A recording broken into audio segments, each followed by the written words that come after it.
Committee of the Whole is called back to order. We're on the second round. Give it a minute or so and we get the panel in here.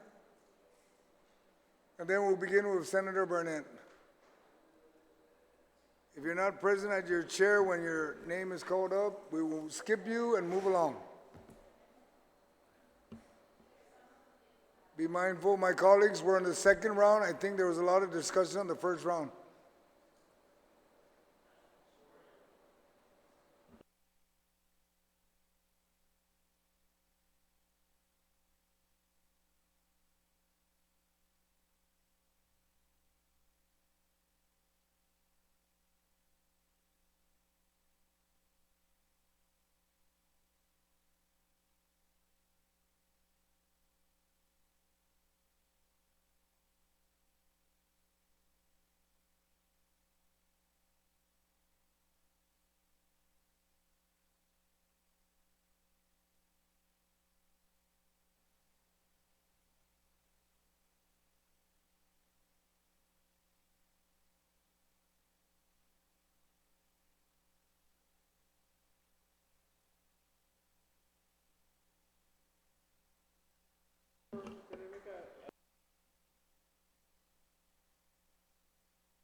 Committee of the Whole is called back to order. We have the panel present. We have Ms. Llewellyn Terlai that sits in for the Director of OFB.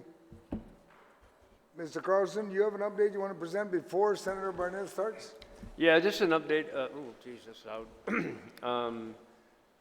The postings started coming in for May, and the shortfall now is 1.3 versus the 7.2. We collected $6.2 million that were posted between yesterday and today.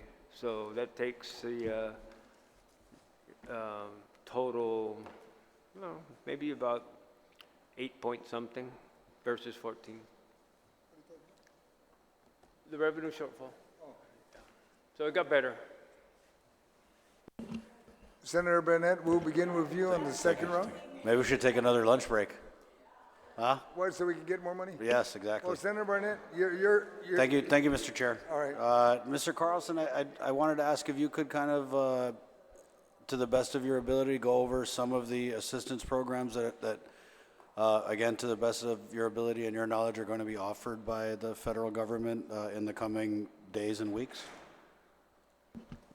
I don't have your number, but the Speaker, Senator Dwayne, Senator Blas, who else did I send it to? Can you share it with Mr.? Thank you, Mr. Vice. Thank you, Vice. Appreciate that. Thank you, Mr. Chair. I'm good. So, we're good? Okay. Senator Parkinson, you have any questions? None? Do you have any questions for the panel? Yes, I do, Mr. Chairman. A continuation? Okay, Thank you. go for it. So, Lester, some of my colleagues in the prior round mentioned that the notwithstanding provision gives the latitude of the governor picking and choosing which items to fund. Just to begin with, if this bill passes and for some reason becomes law, and that notwithstanding provision, wouldn't you be extremely deficit spending then? Because this bill does not adjust any revenues.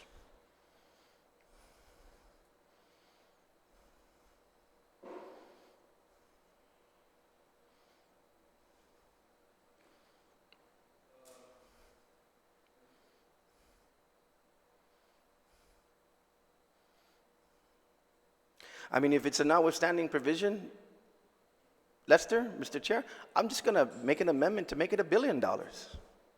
Why not? Pick and choose, Governor, what you're going to spend. I might even add a few more programs here.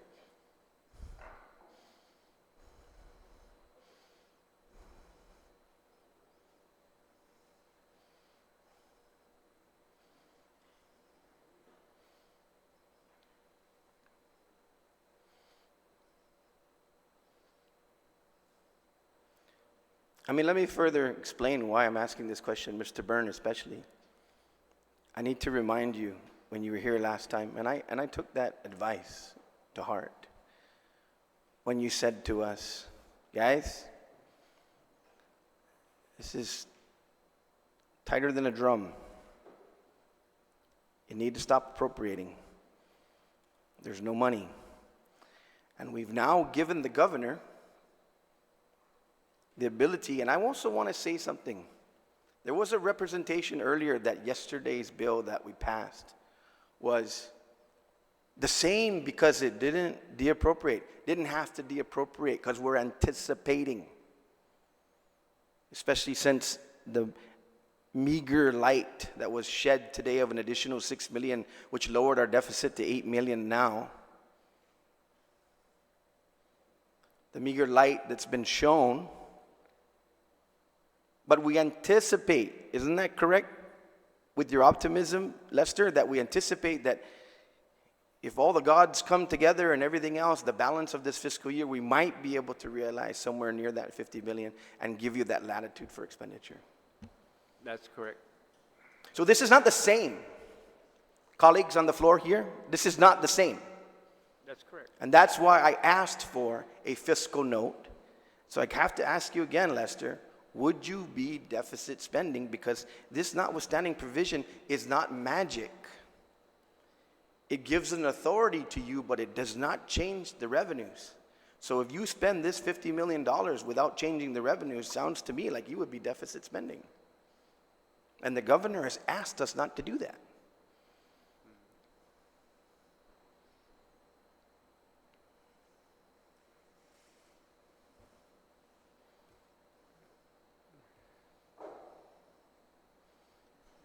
If after a couple of weeks of working to go through where we might be able to move money around, and what may or may not be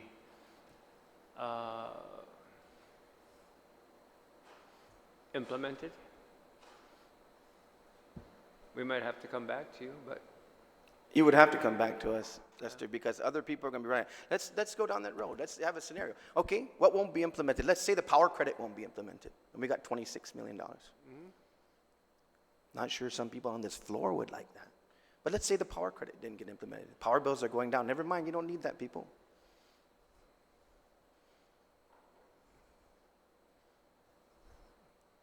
You think the line is long at the gas lines right now?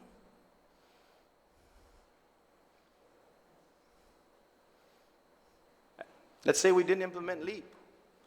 We got businesses that are begging us, and now these same businesses have a forecast of taking 30 months to bring back tourism to any semblance of operation.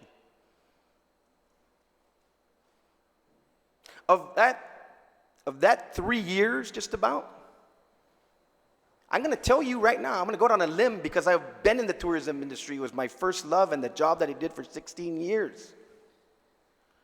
That place is going to be a ghost town for at least 4 months, if not the rest of this fiscal year. The 30 months is to hope to get to what we were hoping for and what we were on target for this year, maybe 600,000, which is 1/3. You think Parasail has got that kind of time? You think sports fishing has got that kind of time? You think fisheye has got that kind of time? I don't know.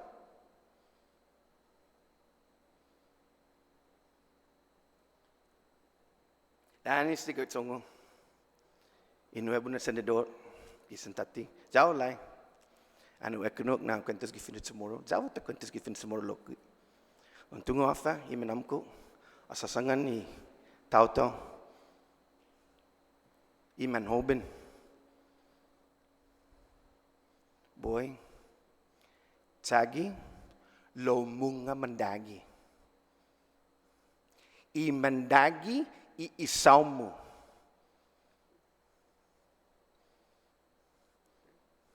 Sangani itaw to imagahit. Sa siyempre matungo. Siyempre matungo. Zao lain ta binayo esti lo tadza sa lapi. In English, I know timekeeper. I know you're ready to go. I know you're ready to go. Got your jacket all set, ready to go. Give me 30 seconds to at least let our English speakers listen. Point of order, sir. Time Point is all the up. time. Mr. Chairman, let me wrap up. The English version of that is, I love the fact that my good friend in the back loves to speak Chamorro. I like to speak Chamorro too. But one of the things, Mr. Chair, his time is up. one of the things that our parents taught us when we were children was try your best, but don't lie. Your lie is your biggest sin. And this bill is a lie. Excuse me, Mr. Chairman. Thank you. Senator Blau, do you have any questions or comment for the panel? Yes, sir. Thank you very much, Mr. Chair. Mr. Byrne, Mr. Carlson, is there any other question I haven't asked you yet to make it very clear that there is no money? No. Okay.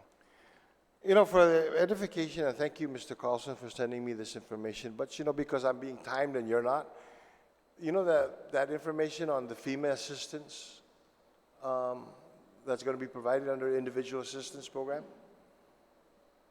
That information? Can you go ahead and read it out again? I'll use your time instead of mine because mine is...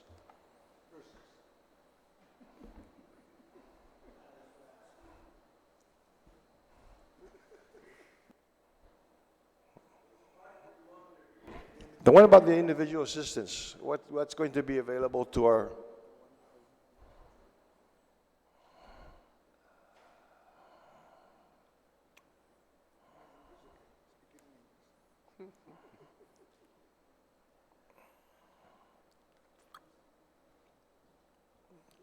You want me to start with the Red Cross, or you want me to start with FEMA? Let's start with FEMA first. Okay.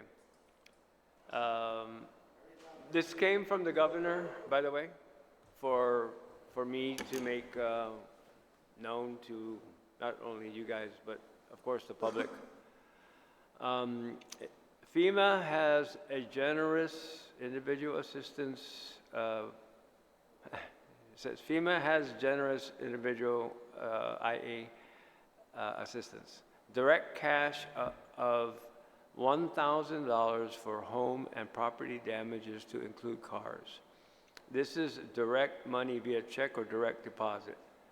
Cash grant for house repair up to $41,000, plus needs up to $41,000, for example, generators and personal items. Over 5,000 people have registered. Boots are on the ground. Red Cross is giving, what's that again? Cash assistance cards of $560. It is like a credit card. Plus, if they need for health or mental health needs, an additional $560 will be loaded. Guam's been approved for FEMA.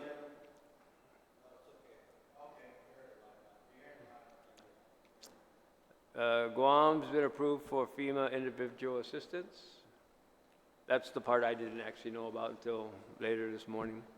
Red Cross is bringing in programs that have financial assistance. SBA is bringing disaster loan specialists in, and I believe they're going to be setting up both the Red Cross and a FEMA center for assistance. Thank you. I appreciate that, and I'm most appreciative that actually this early in the game, still in the response, that we've actually been already approved for the FEMA individual assistance. Okay? Yes, sir. Congratulations on that. And I tell you, one of the reasons why I think this is important, Lester, is it our understanding, is it your understanding that based on these programs here, that there is going to be assistance. There is assistance that's going to be provided to our people in the ways and the means of being able to make the necessary repairs, get the necessary products, and get food, water, shelter, clothing for themselves. Yes, and there was another piece of information about the 550 people manning the call center to be able to assist with, Guam specifically. So I would hope that people are able to call and speak to somebody. They might still have to do the online application. Sure. But at least they get to walk through, and Sure. talk to somebody. And then there are, maybe it's going to be a little bit less of a ghost town because there's apparently hundreds of people from various federal agencies that are coming here to assist people either individually or do assessments. So we're getting a lot of federal boots on the ground to be able to facilitate getting people back on their feet. And one of the things that we want to be able to push for and stress for, especially in these programs, especially since now we have an individual assistance, the program approved. We want to move this and shoot this out as quick as possible, right? Mm-hmm. Whereas opposed to if we go this route and probably not have enough money to be able to even start a program, and then when we do have enough money to be able to start a program, we may not be able to start this program until late July, early August. I think that's what Daphne said, yes. I mentioned perhaps 30 to 45 days, which Right. would bring us into right in the beginning of July, maybe, or mid-July. And so one of the things I can appreciate about this conversation, having this conversation today, is that we can assure people that there are efforts and there are assistance programs. Absent, and we find that this program, there isn't the money to be able to stand this program up now. There are other programs that are available. It's just a matter of being able to access them. Am I correct? You are correct, sir. Thank you very much. Thank you very much, Mr. Chair. Thank you. Senator Tello, do you have any questions or comments for the panel? I'm mixing it around so that the author of the bill will be last. Do you have any comments? Okay, well, thanks for the heads up. Don't worry, I'm the chairman. Please move on. You have any questions or comments, ma'am? You're my Well, vice. like I said, you could have told me ahead of time so I could be Not a prepared. problem. Thank you, Mr. Chair, for nothing. But I really appreciate, again, you being here, and I apologize again for having you to repeat the same thing you did yesterday. One of my biggest concerns, too, is the creditors. As we've moved forward, creating more legislation that appropriates funding, especially funding that we don't have. So my question to you, Lester, would be, do you want me to pause? Pause, please, while the chairman is interrupting who I'm speaking to? Are we ready now, Mr. Chair? Can I continue? He was listening to you. Okay. So I know, Lester, that you were at GITA for quite a while. When you go out to get, for borrowing any kind of funds, you go through credit ratings. With Guam's credit rating, I think I asked Mr. Burns not too long ago what our status was. And it wasn't in a good, a good light, a really good light, but we're still faring pretty well. But when we start putting bills like this together, and the creditors look at what we have in our deficit, or responsibilities that have already been passed, what kind of ratings would we get if we needed to borrow in case something comes up?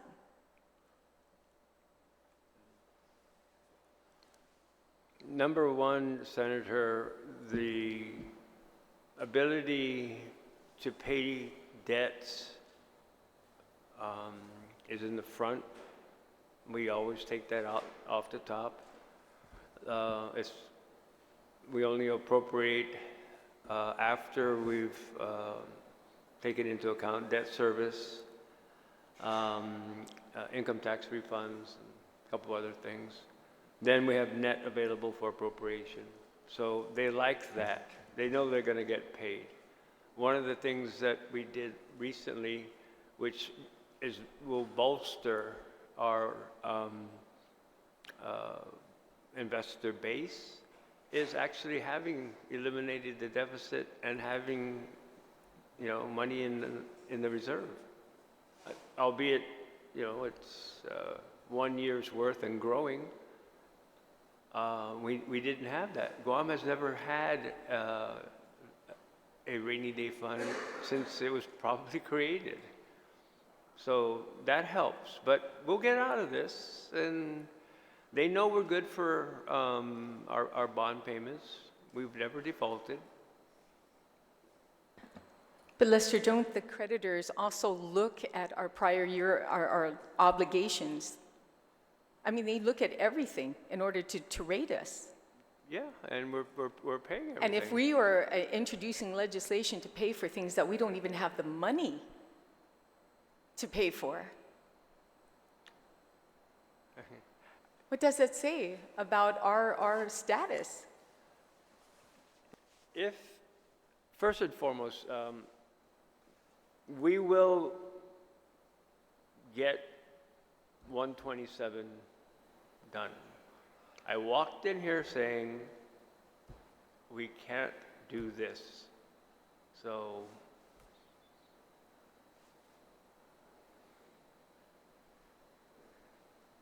can't have both. Okay. I mean, you can say it in Chinese too, like I said earlier, in different languages, that there is just no money there. We can't do both. But I'm not just talking about doing both, Lester. I'm talking about being irresponsible, that this government of Guam, who's recognized by other, individuals, investors, looking at us being irresponsible, that here we are spending money. First, we were spending excess revenue, and it was beyond what we anticipated in excess revenue, so we do that. And now here we are putting legislation to, to deceive our people on a bill like this, because it's obvious we don't have any money. And you're still not telling me what we would look like in the face of creditors or people who want to invest in bonds on Guam. I mean, you talk about not having a debt anymore, that, we've been debt-free for what? Very short time, Lester, a very short time. But if you calculate all the other appropriations that we've made in this government of Guam that go back to like 2000 forgotten or 19 forgotten, we still owe in that amount as well. We have lost many people who have left this island, which is a tax base for this government of Guam. We are lower in population now. And now with this typhoon and hearing from FEMA that this is just the beginning. The waters are warm out there. This will probably happen. We're at the beginning of typhoon season. You can bet we're going to lose more tax base, more people leaving this island. And all we're doing in this body, in this legislature, by a chairman on appropriations to continue to appropriate more money that we don't have. How irresponsible is that? How irresponsible. First we deceive with the bill, and then we're sitting here in the committee of the whole that's supposed to oversee the taxpayers' money. This is our responsibility to make sure that we don't go into debt, that we don't run this government into the ground. And then you will see a much bigger exodus from this island, the island that everybody in this body claims I love Guam, Biba Guam. This is your idea of I love Guam, Biba Guam? Being irresponsible with the hard-earned tax-paying money of our community. And we're still sitting here entertaining this. Shame again. But it doesn't matter, because a couple people over there are ganging up. Let's go after the governor. Let's force the governor to say, I can't pay this. Make her look bad. Again, I'm not a hero of the governor, but we don't have to. You go after her, you're going after the people of Guam. She goes after us, you go after the people of Guam, because we're supposed to be here to represent them. But instead, there's a lot of self-interest in this body. a lot of self-interest. Doggone it, when's the next election for governor? In the next, what, 3 years? Are you guys ganging up for that? The people are not sleeping. And maybe there's not enough, internet out there for everybody to hear us, but this is going to go out there. You can make sure, I'll make sure it goes out there so the people know the truth, what's happening in here, and I will call each and every one of you out. Thank you, Senator Tyree. Senator Fisher, you have any comments or question? A moment, sir.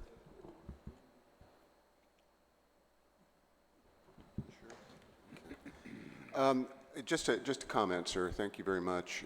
I think we had word on the porch this morning, and I told you this concept. I wouldn't deceive a family member like this and let them believe they were going to get a benefit, which I knew in my heart they were never going to get. I wouldn't do that to my neighbor, and I'm blessed with good neighbors, and I know they wouldn't do that to me.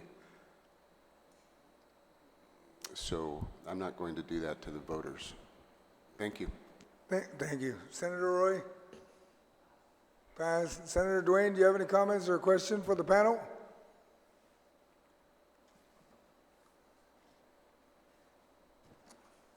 Yes, no, maybe so. Hello. Yes.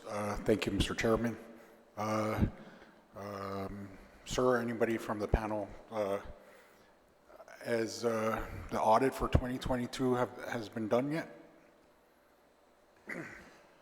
No, Senator. All right. I reiterated, we're just at the beginning of the recovery period. We haven't even given FEMA a chance to help us with the recovery and all the funds that may materialize out of this. And I think I've heard enough that there is no money. I've been talking with a lot of people on the way in here.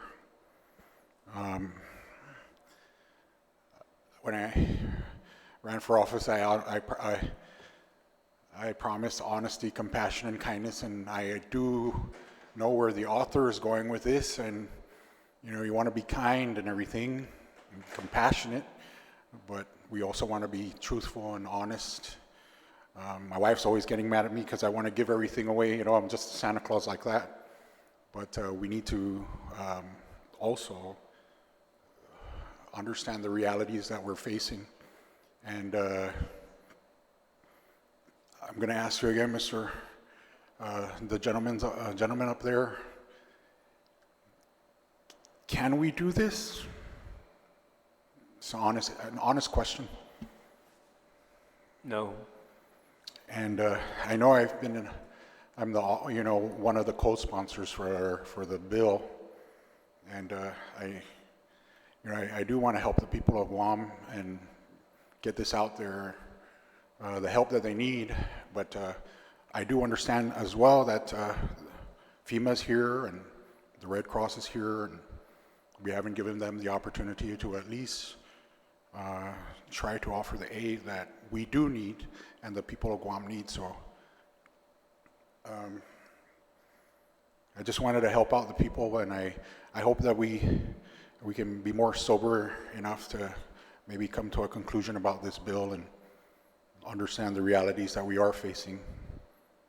I don't want to kick something to the governor, and that's not fair.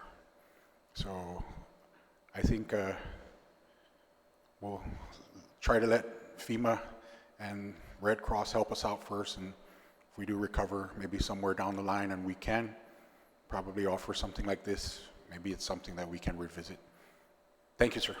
Thank you, Mr. Chair. Thank you. Senator Lujan, do you have any comments or questions for the panel? Yes, Mr. Chairman. Thank you very much. Thank you. Good afternoon again, panel. Sorry that we, again, having to go to round two, and round one was a knockout already, and so round two is, again, a repeat of that. But let me ask Ms. Shimizu a question here. Ms. Shimizu, prior to the typhoon, was the tourism industry in full recovery in regards to financial tax collections? Before the storm? Before the storm, yes. The Special Revenue Fund report showed that they were on track to surpass the budget amount by $5 or $6 million By how much? I'm sorry? prior to, Prior to the storm? yeah. Okay. Now, okay, that being said, again, prior to the pandemic, I know they surpassed that, but what was that, how was that compared to pre-pandemic? Still probably 70% of pre-pandemic levels. 70%? Because remember, we're at Sure. 1.6 million. Sure. Yeah, no, and I'm just trying to get to the point at this point, because we haven't, it showing that it was on track to, yeah, but we weren't there yet. It was tracking, yeah, and anyone can, we know the answers to that. But likewise, this blow that we just got a week ago, what do you project that blow will be? What do you project? I mean, again, just a rough estimate on what's happening. We have not, we were on track, but we have not recuperated from the pandemic, and here we have this now. Where do you think that's at? Just estimating. Sir, I really can't give you any information without talking to the airport people. The airport was closed. GVB people and their marketing representatives. Sure. There may be, obviously, there's not going to be much beauty Sure. to see while we're cleaning up. Sure. So for the next couple of months, it's not going to be high on anybody's visit list. And they're saying even just for this alone, it's probably going to be 24 months. That's what I'm saying. And likewise, we're hearing word, we're hoping and praying that that this is not true, that there are some facilities that are just going to close up. Not necessarily leave town, but just close up. Yeah. That's not a good sign. No. That's not a good sign. No. So that being said, and what's being proposed here is, again, really not in sync. Would you agree? Yes, sir. Okay. And I know from this morning, from round one for this, was there anything miraculous that happened, where manna from heaven had come down and changed things, and so now here we are in round two, and now we can move on with this? Because I heard no, but there could have been manna between previous speakers, and you could have received that in text that we have fully recuperated by the time I've come to my questioning. Has that happened? Have you received text from that we have fully recuperated? No, but I did significantly out-collect Senator Barnett. He's talking about two quarters on the ground. And Okay. I told you 6.2 million, so I think I got him. Okay. My thing is, okay, now you got him on that one, but is it good enough that this bill can suffice? No, sir. Okay. So one more question. I know what the answer is, but I need to ask you again, right? I need to ask you again. Or maybe make a statement and you can answer. This bill is impossible to move on and be implemented by the administration, right? As much as it pains me to say it, and Senator Shelton, I'm sorry, but we can't do it. Can't do it. Impossible, right? We can't do it. I'd rather just leave it at that, sir. Okay. Thank you very much, Mr. Chair. Thank you. Senator Brown, you have any comments, questions on the panel? Thank you very much, Mr. Chairman. I do want to ask, and I certainly, understand our colleagues have asked this question to make the point, but I mean, if this were to be imposed, if the governor were to, I would assume she wouldn't sign it, but if she let it lapse into law, I mean, where else would they be able to get revenue? I mean, if you, as you relate over the last 2 days when we're dealing with the previous bill, you're already literally, just almost touching payroll. You'd be affecting payroll. What other course would be? I mean, the rainy day fund, I mean, how much is actually, you mentioned earlier, but how much is actually currently in the rainy day fund right now? Senator, I answered that earlier today. Yes. There's about 7 million currently in there. When we catch up with the required amount based upon the revenues, it'll be 11.2. Okay. And that's certainly not anywhere near enough to pay for what this would be. I mean, and then even if you were to start paying out, I mean, could you pay out to everyone who's eligible that's a taxpayer on Guam at this amount? You mean the 11 million? Well, I understand that 11 million is not going to be enough. Right. I mean, so even if you could pay for the first, $11 million, I don't know that it would be fair if you didn't pay everybody. How could you pay a few and not everyone? I mean, it would seem inequitable.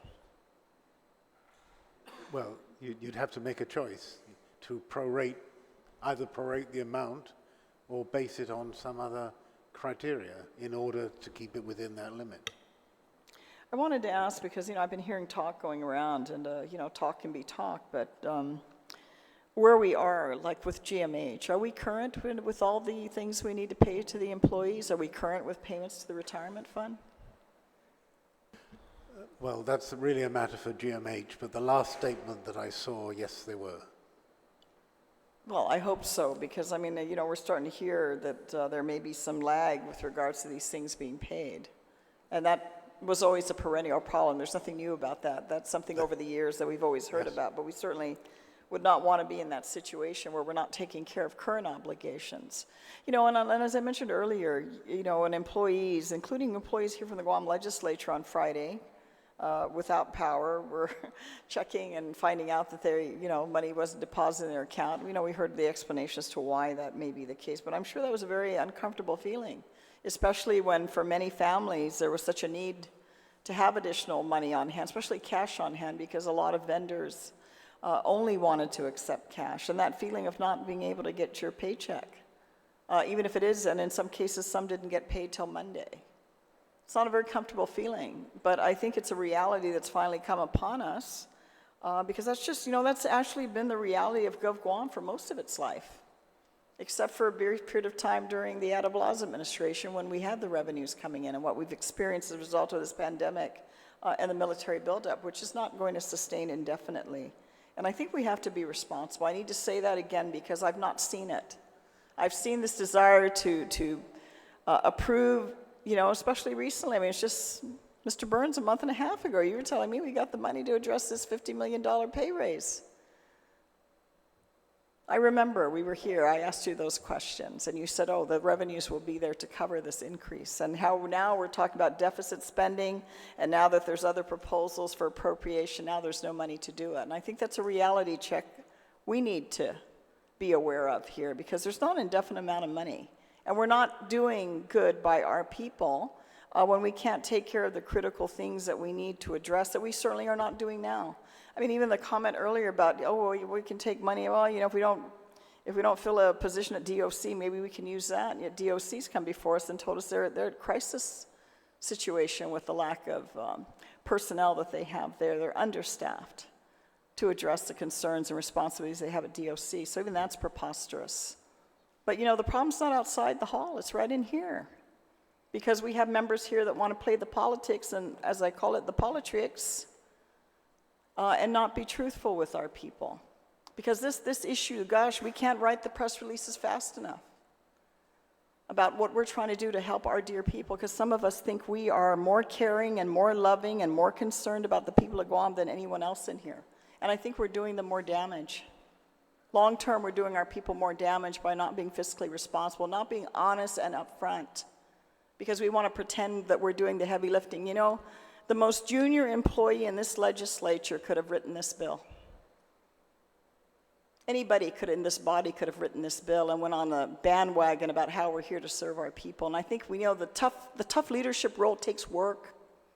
It's not just handing the money out, it's generating the money and getting it to where it needs to go. And there's certainly far more responsible places we need to address for our people than this particular bill. But thank you for asking my questions. And I'm not going to thank you for being here. I mean, it's your job to be here as it is our job to be here, even though we've been accused of not wanting to work. I've never missed a session. So thank you, appreciate it. Thank you, Senator Brown. Vice Speaker, do you have any comments, questions for the panel? Yes, Mr. Chair, I do, and maybe I'm stuck between a rock and a hard place, and I had two questions in mind, and one was for Ed and one was for Lester, and maybe the first question would be if Lester, as much as I really want to vote yes, because I understand that the people out there, I mean, I'm getting phone calls and people out there are saying, help us, help us, help us. And I won't take it away from my colleagues because I know a lot of them are getting calls. But I want to ask you, are you telling me that even if we pass this bill,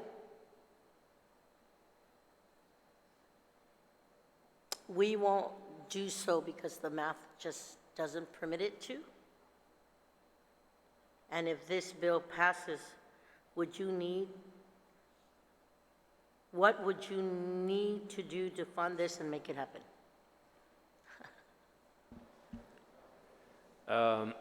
So now you're putting me between a rock and a hard place.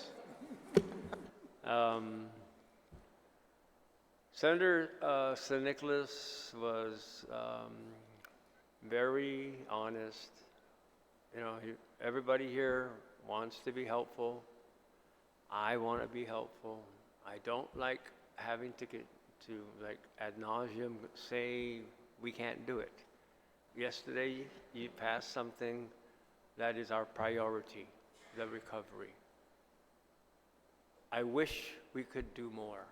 I really wish we could, but we can't.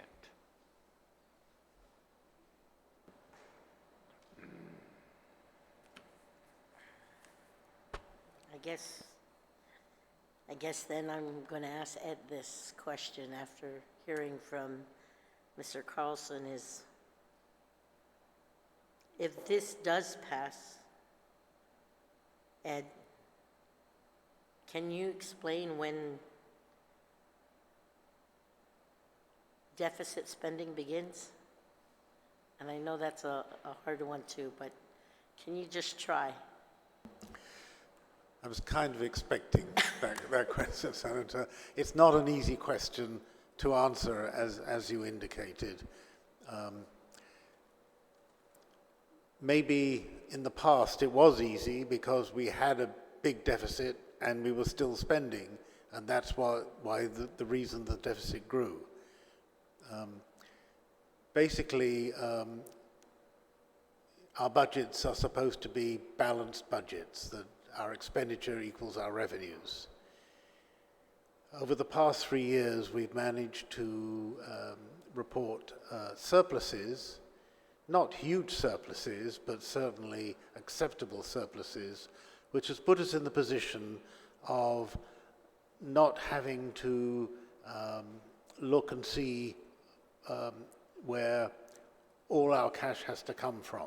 You know, when I first came into this job at DOA, some decisions had to be taken, sometimes, I think I mentioned before, 3 times a week as to what bills, what payroll got paid, because the payroll had to be first, so what bills were left unpaid. And basically, it's the vendors who financed the deficit because the vendors weren't paid. The vendors were lending the government money. That's not the case now. We don't want to go back to that situation where we're relying upon our vendors to fund the government. So I guess that would be my answer, Vice Speaker, when the vendors fund the government.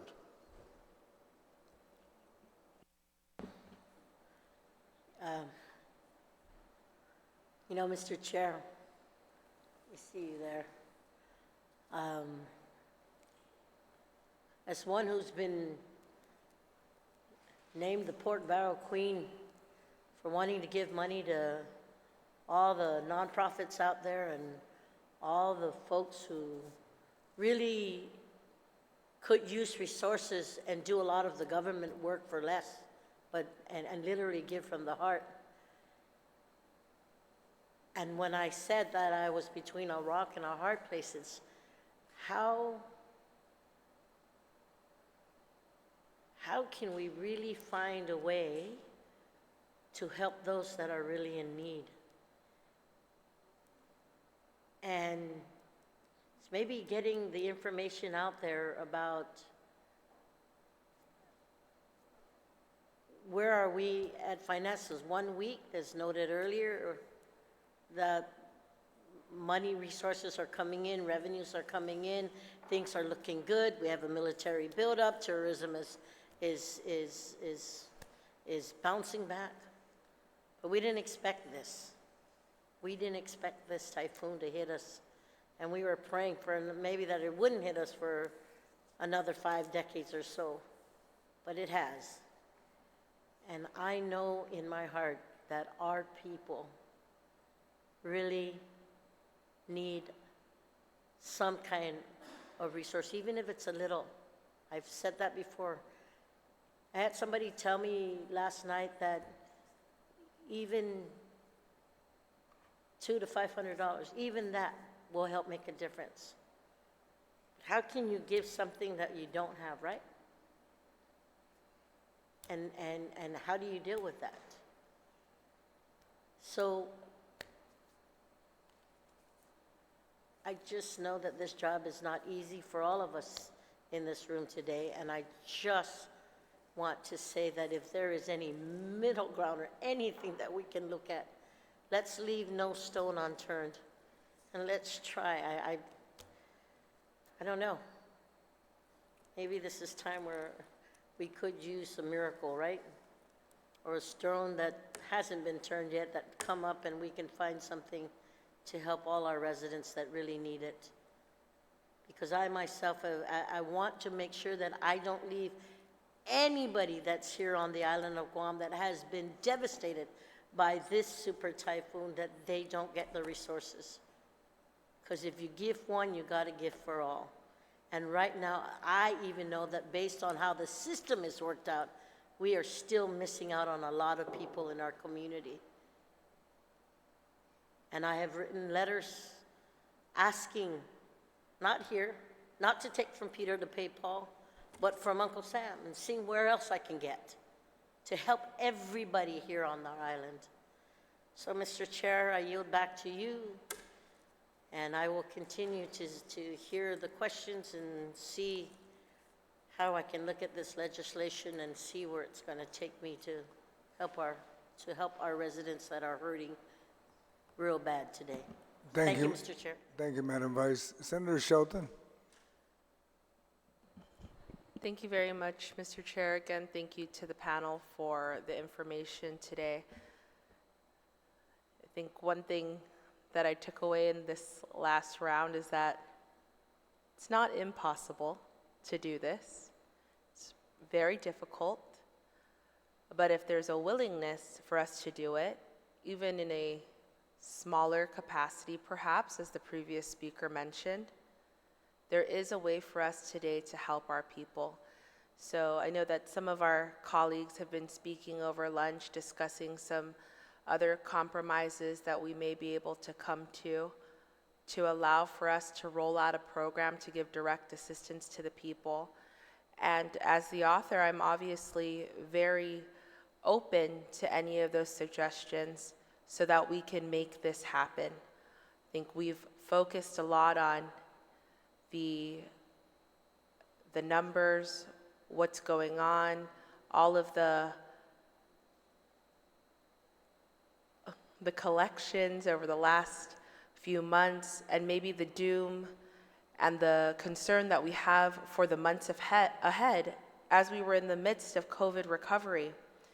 But what I think we're failing to focus on at this moment in time are the people who are suffering today without a home, suffering today without power, without water, going on 7 days, who have lost all the food in their homes, who have lost everything. So I ask that we take a moment and we really think about these people, the people of Guam who have elected us, we've asked for help many times over. We've gone to them to ask for help, and now they're asking us for this help.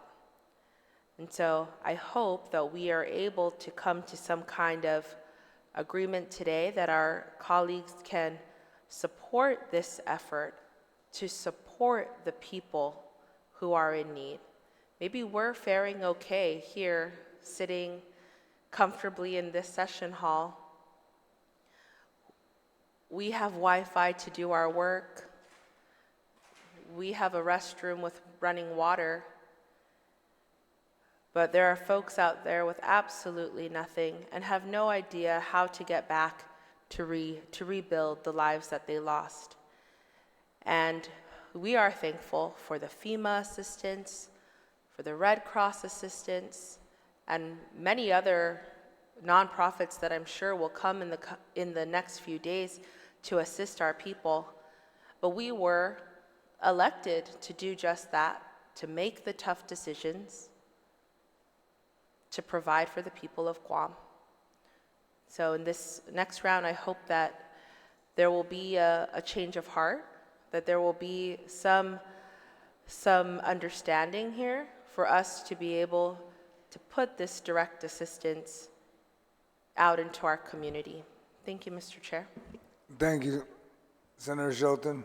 At this point, we completed the second round.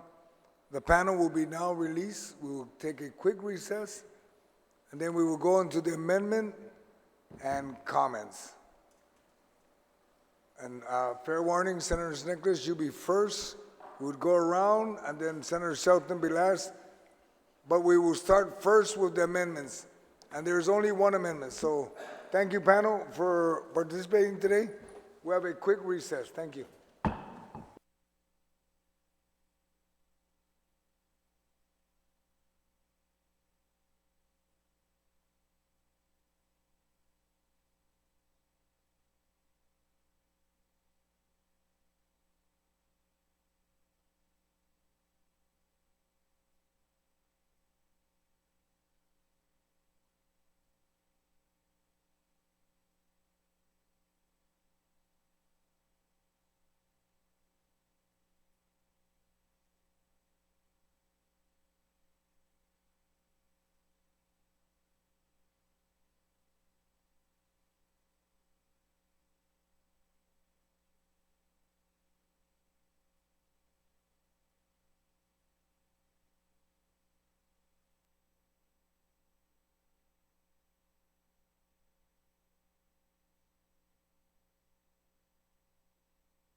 Committee of the Whole is called back to order. My colleagues, we are on the third round, final round. We only have one amendment. We will entertain the amendment, and then we will start the third round for comments and move on. Okay? The amendment is from Senator, the author of the bill, Senator Amanda Shelton. It's identified. If you're going, everybody should have the hard drive, the hard document. Senator Shelton, please introduce your amendment and we can move on this one. Thank you very much, Mr. Chair. These amendments that you can find in the drive or the hard copy, it's SB 129 ALS L1-21P2. These are amendments suggested by the Department of Revenue and Taxation to help with the process of paying out the financial assistance, and they are to help logistically. So the first part is to strike out the year 2020 for income tax returns. So it will only be 2021, the most recent year. And then to add a line that reads, for the purposes of this act, eligible individuals must be residents of Guam in 2023, and payments shall not be subject to garnishment by the government of Guam. And this is to ensure that those who are receiving this one-time payment are folks who were on island during the storm, who experienced the loss and the effects of Typhoon Mawar. And to include a provision not to be subject to garnishment by the government of Guam. We know that there are, I'm sure, folks who have some obligations that are yet to be paid, but during this difficult time, this is an emergency payment going to folks who have suffered a great deal. We don't want to cause further suffering or anxiety, concern by having them worry whether or not this will be garnished for a prior tax obligation or any other obligation to the government of Guam. And then lastly, to include Executive Order 2021-18 for the establishment of the program. This is the executive order that speaks to the All Rise program that we are mirroring for the financial assistance program for post-Typhoon Mawar. Thank you, Senator Shelton. And on that last part of the amendment, that's found on line 14 of page 2. Does anyone would like to comment to that amendment? Just a point Yes. of Madam Vice- inquiry. Inquiry? As it information? states on her amendment, for those that are off, those that have a home that got damaged but are off island for medical reasons. Maybe that's the question I wanted to pose back, Mr. Chair, to the author, because as I see it today, there are several families who've lost a lot but had to leave because they were getting medical treatment. But weren't here on the day of the typhoon, but left a little bit before. I don't think this impacts at all. As I read the bill, anybody, if you left for medical, the point here is giving residence. And even if you're off island, you're still resident, it's just you're not here. Yes, Mr. Chair, if I may. so- Yes, the intent is of this line, adding this line, is to ensure that you are a resident of Guam in 2023. So if there's an individual who is off island receiving medical treatment, they did not change their residency from being on island, they'd still be eligible. Yes, as the Vice Speaker said, for damages they might have incurred to their home or other expenses for the typhoon. So I don't think that would affect this group of people. All right, thank you. Truly appreciate it, Mr. Chair. Thank you, And Madam Vice. Thank you, Senator. Does anyone else like to comment? Senator Titagui? I know I saw your hand, Senator Fisher. You be next.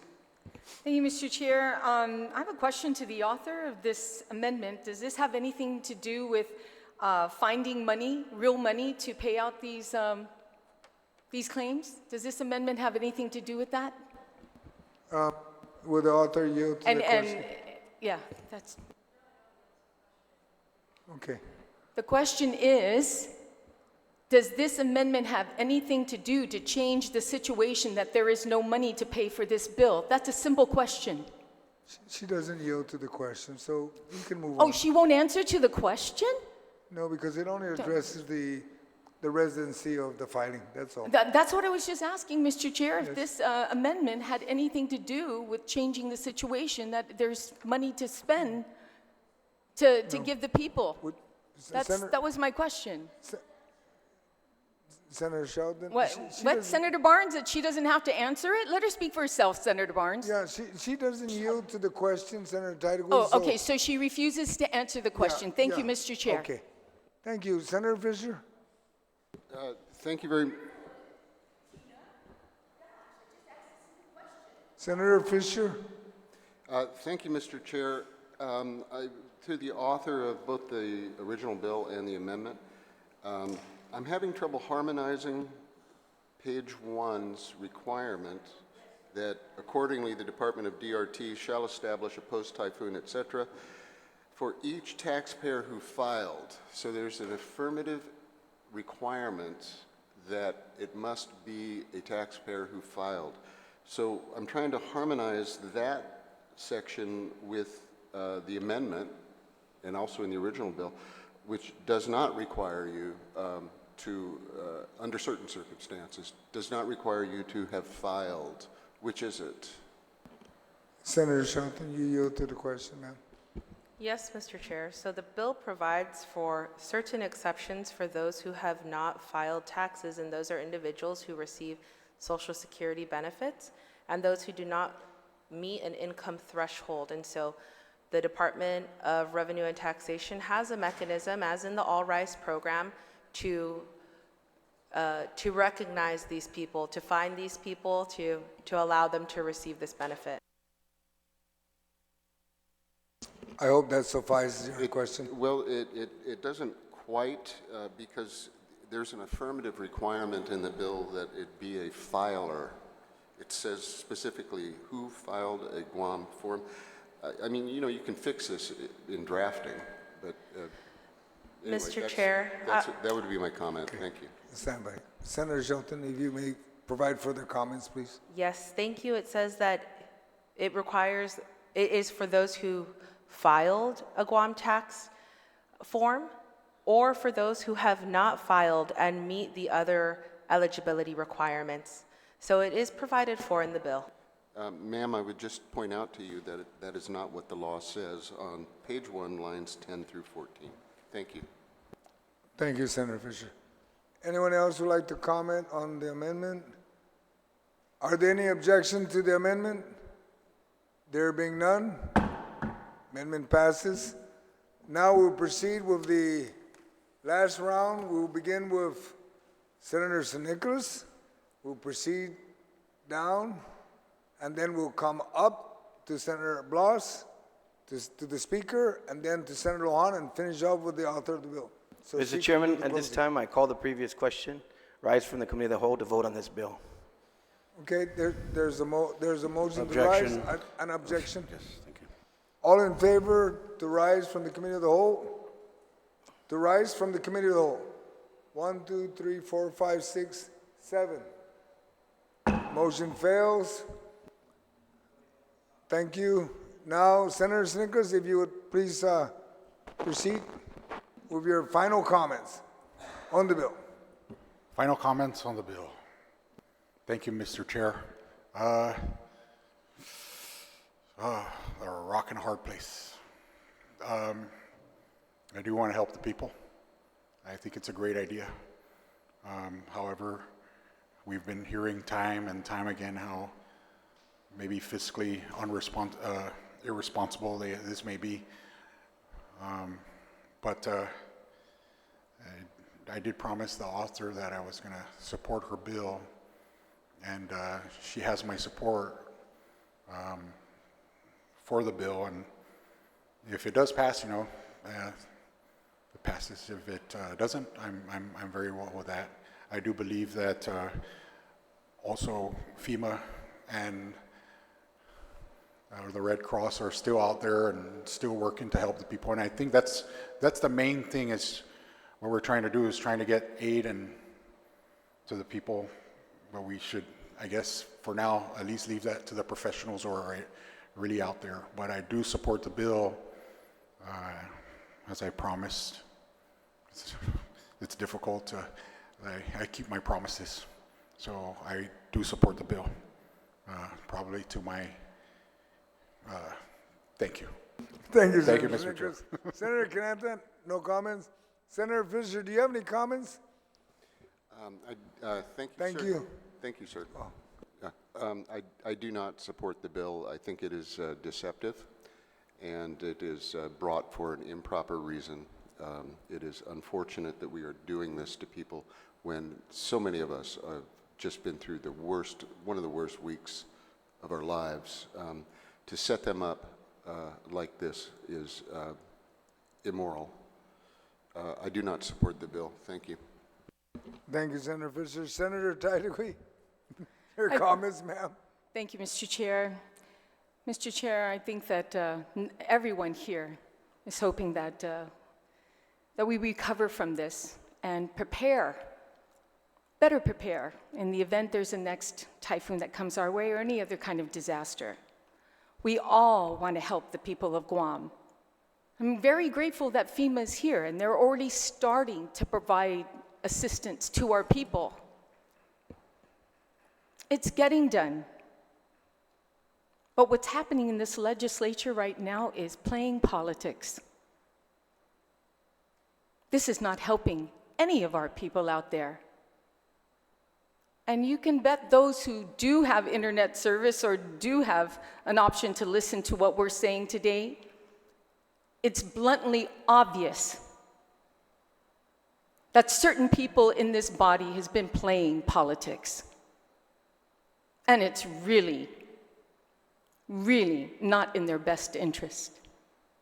We have a responsibility, those who pay their taxes, that we require them to pay their taxes, that we make sure we spend this in the best possible manner and not put us, this government, into debt.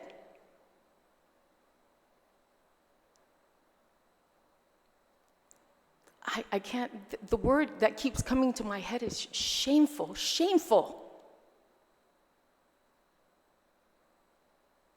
All morning, you know, I've been saying that.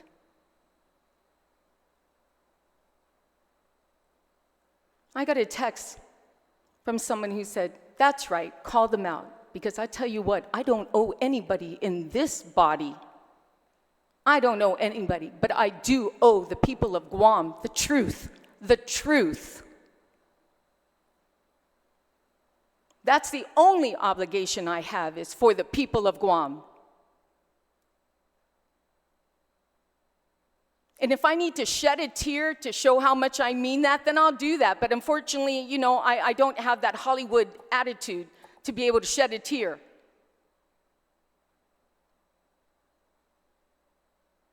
But it comes from my heart, and I truly believe that the people feel where I'm coming from, that I'm fighting for them, that I'm going to give them the truth. They can count on me to call out anybody in this body who's lost their trust. It's our responsibility. If you don't want to be a senator and you want to be self-serving and want to be some kind of hero and wear a cape and put out bills that are deceiving, then be prepared. Not only karma is going to come your way, but I'm pretty sure the people of Guam are going to meet you in the street and give you that Atan Baba look.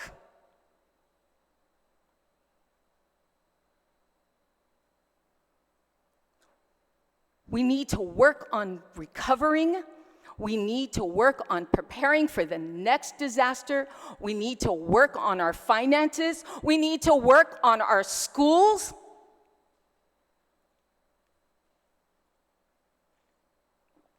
We need to look at all the bills that we've passed. with excess revenue, where some of them can't even be afforded, the GPA credit, that those obligations that we put out there moves forward.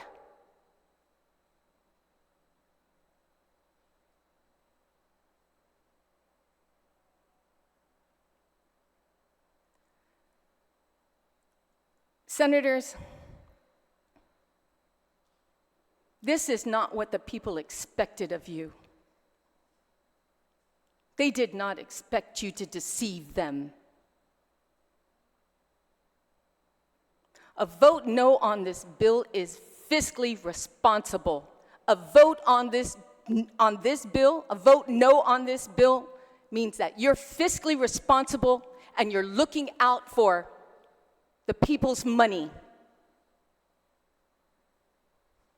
A yes vote on this bill, don't tell me you're, I want to help the people, because you know doggone well there's no money. Don't tell me that. Thank you, Senator Typhoon. Thank you, Mr. Chair. Senator Frank Blas, comments? Thank you, Mr. Chair. You know, Mr. Chair, sat here for almost 2 days. How long you said? Almost a day. Actually, 3 days. Well, just today. I'm already lost here. I'm lost because I don't know how many times we heard, when asked the question, we heard the answer no.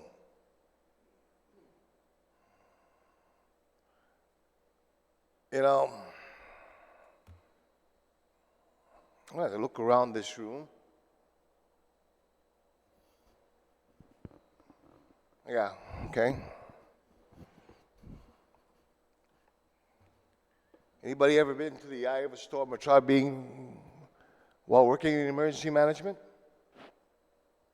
No. Anybody ever been in the eye of a storm or after a storm when you're trying to help people out of the homes? No. Okay, one. You and me. Anybody has ever had to go out and try to find equipment to be able to move rubbish from the front of a home so that an ambulance can enter into the house to be able to get an individual who was injured in the storm or needed medical assistance and couldn't get to the hospital after a storm? Okay. So I know what it's like when you're tasked to be able to respond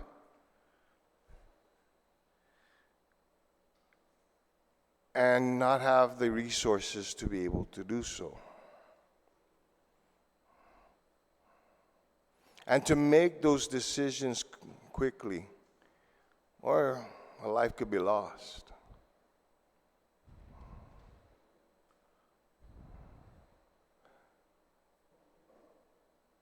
I know what it's like as well to be heartbroken when you work so hard to try to get something or you expected something and you can't get it because it's just not there.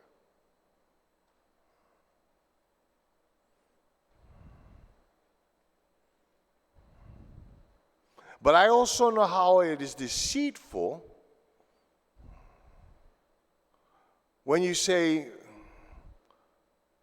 we'll get you the money, but you know what, don't worry, we're not going to be the ones to have to choose as to what services or what other programs that we promised you to get, but you're not going to be able to get anymore because we need to fulfill this other promise.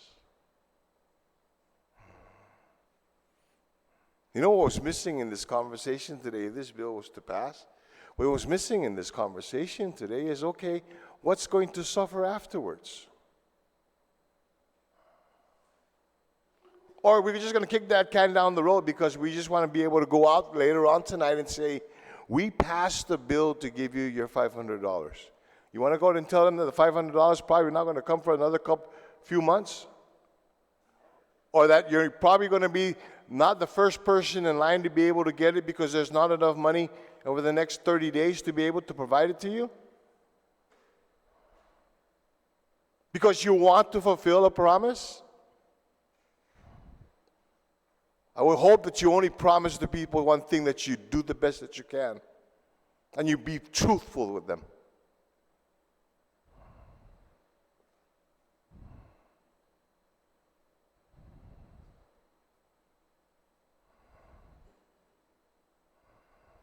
It's easy to make promises in this hall.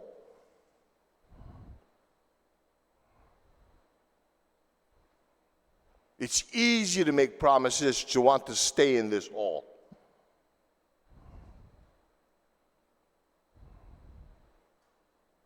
But at the end of the day,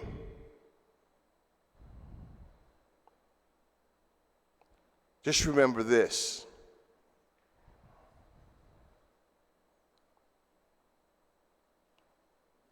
What's right is not always popular, and what's popular is not always right.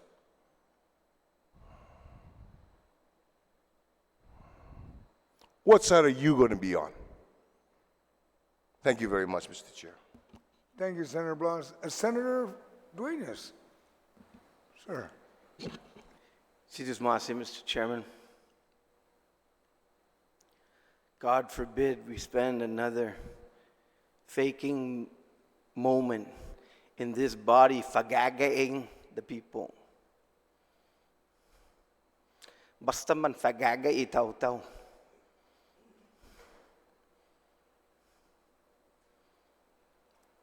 You know, some of my colleagues, so surprising, coming over saying, you know, I just want to hear the bill. I just want to hear it, Ambi, because that's our job. Ambi, to hear it, nai. Nana, Gatsun, you don't want to hear the bill. You want to hope it squeaks by and passes so that you can, like my good colleague Tello said, go out there and put on your Superman cape.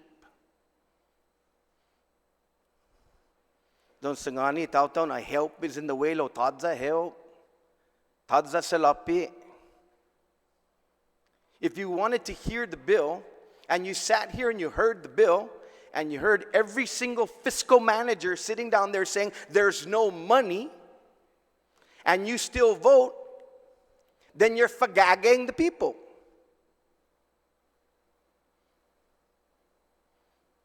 And people won't forget that. People won't forget that.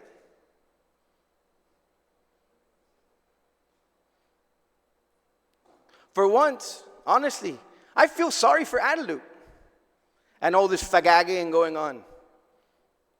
Because when this bill passes, you think the gas lines are long, Mr. Chairman? Huh?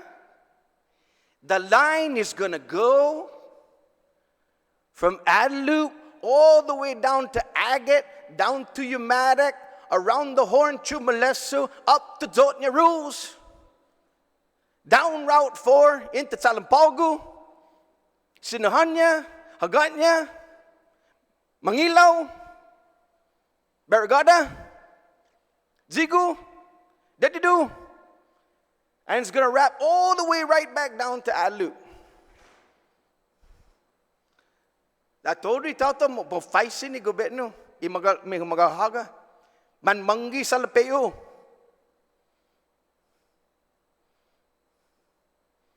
Manyalang istifa magoon, manmangi sa lapeo. Last time na po usa idzonya gas but now, but the fatotsong gilain.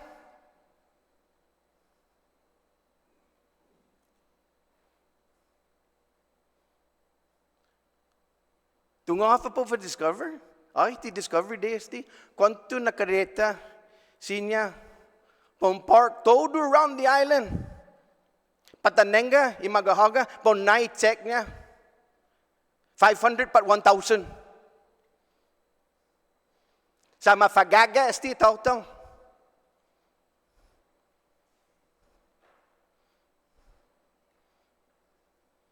Lani, man, bo economic bill. Ambi, chitsota ambi, po ekanok. Esta ko un ekanok. Ko un ekanok na taza salapi.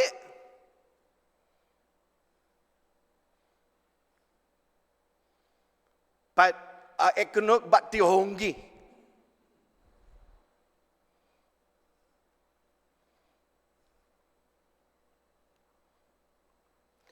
Hannah Lyer, one of my favorite mayors, called me up. Senator, what's going on down there?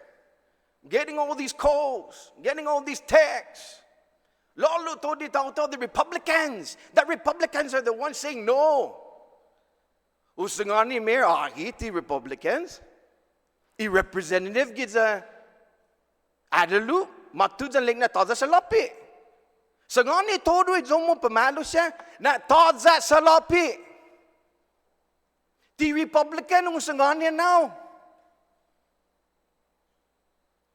Si Lester Carlson na sangani. Si Edward Byrne na sangani. Si Steve Guerrero sangani. Akit ti Republican. Basta mafagagat talo, doon na blame ni Republican para politiko. Lani gatso nga sangani ko na politiko now. Sangani tauta magahit. If you have the huevos pa din now. Time, Chair. Thank you. Thank you, Senator Dwayne. Senator Parkinson, your time for comments, sir.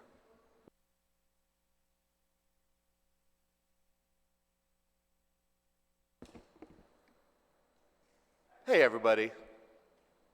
How's everyone doing today? I just wanted to say that everybody on Guam, in this body, everyone just needs to take a little bit of a chill pill. Guam is going to be fine. Guam has the spirit of survivors, and we will be okay. Some people chose not to engage in this process to make this bill work. And I fear that maybe we don't have the votes to get the people the help they need, because that's what really this is about. We've heard big talk about like this is the worst the catastrophe that's happened to people in decades, and I supported this bill because I believe that, hey, any way we can to help these people, let's do it. And you know, I was hoping that we could start this as a starting point for how to get this done, that we would have some good amendments to figure out how to make it work. But it seems that at least some of my colleagues have already decided to prejudge this and dismiss it offhand without really, you know,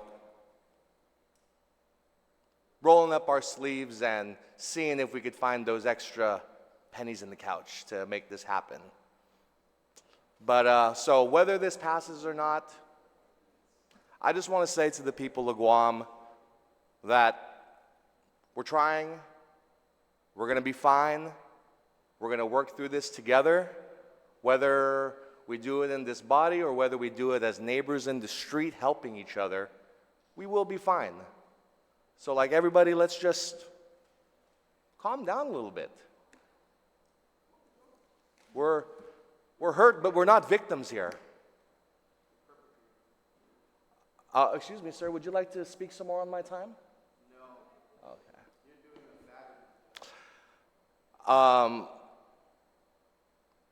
Yeah, I don't know what to say.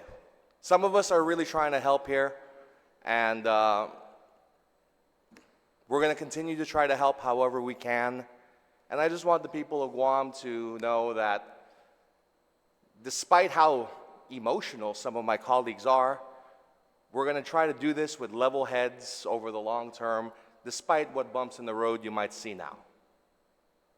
This ain't our first typhoon. Let's move forward and sally forth like it isn't, and try to do better. We got this, Guam. Things are going to be okay. Thank you, Mr. Chair. Thank you, Senator Parkinson. Senator Barnett. Thank you, Mr. Chair. It's an emotional time. We just got devastated by Typhoon Mawar, and when I looked at this bill, yeah, I support. Of course, who doesn't want to help our people, right? We all agree, we all want to help our people. The question was always, can we, are we able to? So yes, I wanted to hear the bill, because it is our job. I know some of my colleagues want to go save kittens out of fallen trees, but this is what we were elected to do. And so I wanted to hear, however many times they said we don't have the money, and we asked the questions, we went through 3 rounds, and I heard a lot. And it's a tough decision. It's a tough decision before us. But you know what's going to happen when FEMA, when the American Red Cross, when the mighty, mighty federal government packs up the last container and flies out of Guam, and we pass this bill, and all that federal aid comes down, and this local aid that we're trying to pass here comes down, and the feds leave, what are we going to be left with? Failing public safety, failing health care, failing education system. Oh, that's not what we're left with. That's what we already have. And I get that people are hopeful, and I understand the intent of the author and the co-sponsors of this measure was to provide that hope to our people. Trust yet verify. That's why I wanted to hear what was the discussion going to be for this bill. I don't want to give the people of Guam $500. I want to give them $1,000, $1,500, $2,000. One of my friends said, "Tinaong, $500." And a big part of what's informing my decision and eventually my vote was the testimony of the Revenue and Taxation Director, Daphne Shimizu. Because like the author of this bill said very eloquently and very truthfully, our people are suffering today. Right now, they're suffering.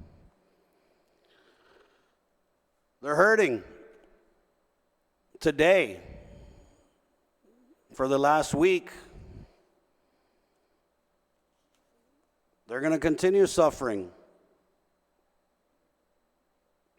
But this bill, if we pass this bill today, dispensala, I'm sorry, but if we pass this bill today, it's not going to help their suffering today. It's just not going to help their suffering tomorrow or even next week.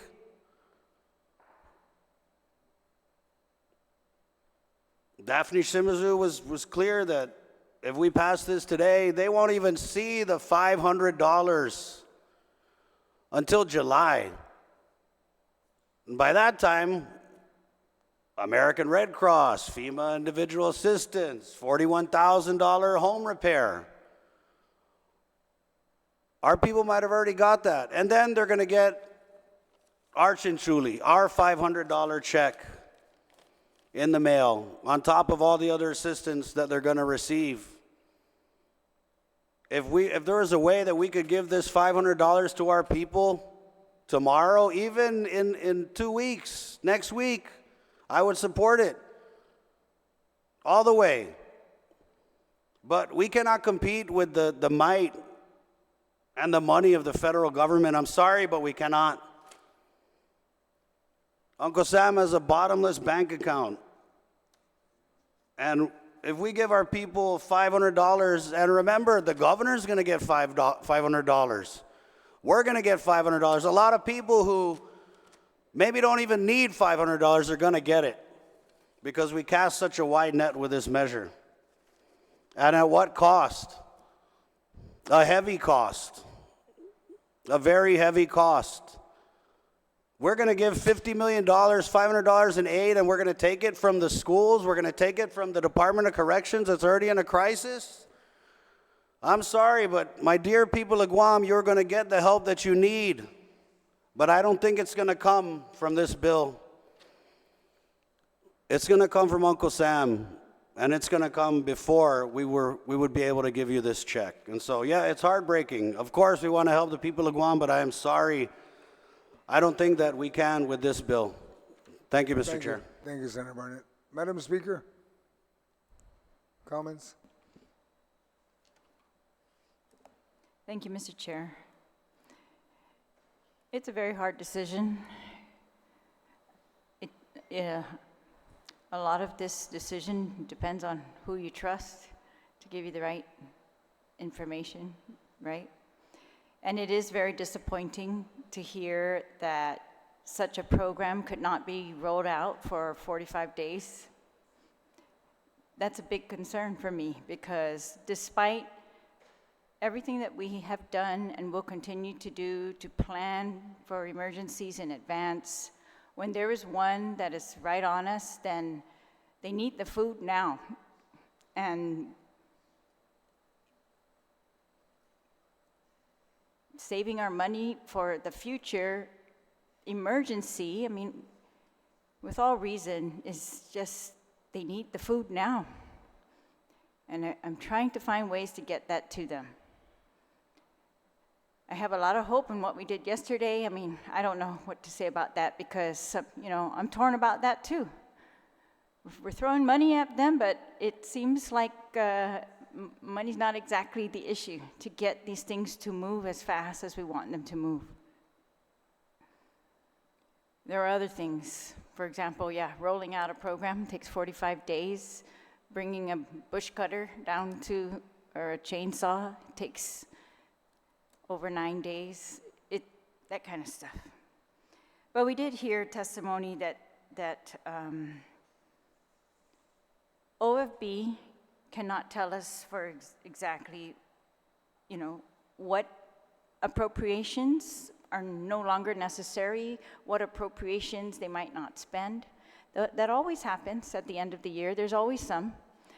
They can't tell us, and so we listen to the governor's fiscal team, and they're telling us, oh no, there's no money at all, no money at all.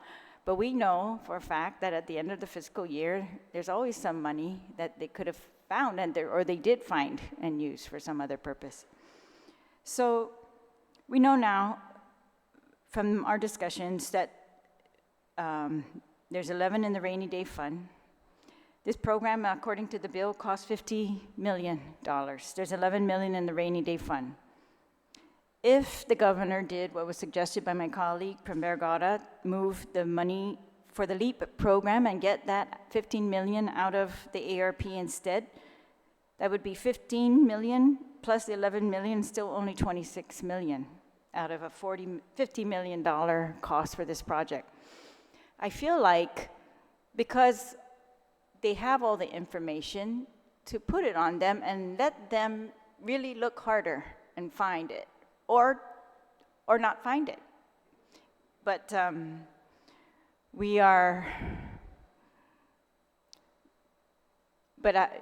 agree. So this is a unique situation we're in, where we want everyone to apply for FEMA assistance. We want FEMA assistance to cover everybody. I think we're going to have to work hard to make sure everybody hears about those programs, everybody is assisted in applying for those programs. So that's the work that we can help with. And it's, we just can't predict, right? I'm trying to predict, how is it going to end up? Do you think we're going to cover more people in 45 days by just, I don't know. I don't know how fast they're going to pay. I don't know how fast they're going to get that aid to these people either. Those questions are not answered for me. I'm not sure. We know the audit's not done for FY22. This is another thing I feel like it's an impediment. If it was done, we would know for sure if there were any more revenues there that's possible to use. But that thing's been delayed again. So I don't know. All I know is that there's not a single family on Guam that has not incurred additional expenses because of the typhoon. Now, they might get their expenses reimbursed by FEMA or, some aid from FEMA coming up, and I hope they do. I just don't know how fast that's going to be. I hope it's going to be fast. I don't know how much of what they've lost there will be. I don't know those things. But that's the goal. And I know the 500, I would like to give them this. I don't think it's going to be enough for the cost that they've incurred either. But it's frustrating to me that too is going to sit around for 45 days. Thank you, Mr. Chair. Thank you, Madam Speaker. Senator Lujan, do you have any comments on the bill? Yes, Mr. Chairman, thank you. Again, the past 3 days, we had heard that there was no money.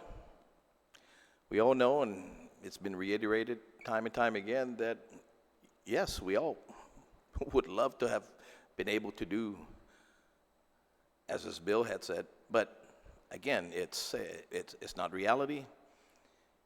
If we had broken out the committee of the whole, the folks that run the different agencies, the ones that are in charge, they're the experts. They said that we don't know who to trust. Well, if we don't trust them, then I guess, who do we trust? But time and time again, in different bills, we were told there was no money. There's no money. That being said, they're the ones that control the money. And hey, it's funny because I got a message, and I tell you, this message comes from a Democrat. A strong Democrat. A person that has seen and been with the people through times of turmoil. Times just like this, even worse. Governor Carl Gutierrez. And he says to me, what the hell are you guys doing in the legislature? You guys should be out with the people, helping the damn people. What the hell are you doing in there? You're not going to accomplish anything. How many times do you have to be told there's no money? And said, if there is money, what the hell is this $500 going to do? It's throwing money at any situation? And you think the problem is going to be solved? He said, let me tell you what I would do. If I had $50 million, if I have $50 million at my disposal, what I would do? I'll build homes at the CLTC lots, including water, sewer, and power, and paved roads. That's what I would do. You guys are not doing a damn thing in there. You're not helping the people by sitting there because there's no money. Taza sa lapi. Kwanti ba pa man sangani na taza sa lapi. And you can't take that lightly. He's been through this.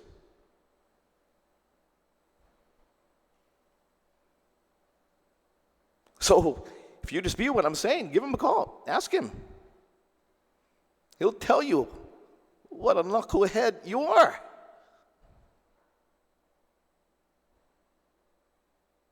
Because again, this, regardless how we try to make it work, we want to do it, but if there's no money, you can't get it done. I would love to drive a Lamborghini as well. I would love to have one. But that's a bit. Can't afford it. Regardless how I try.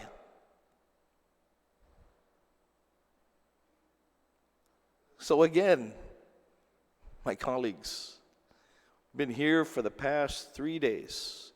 Time after time, we've been told how many rounds have been told. It's the first round knockout, that's lapi. We keep round and round and round. How many times does Pacquiao need to punch you out in a round and still insist that you still have another life to live in the next round?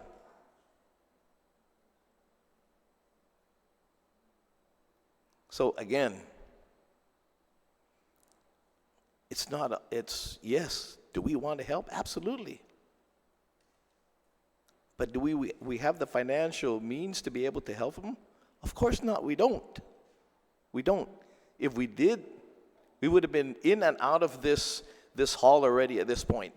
The first time they would have told us there's money and all that, we would have gone and voted on it already right away.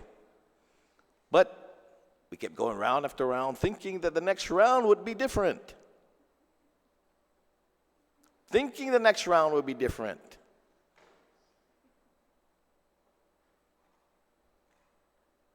It didn't happen, did it?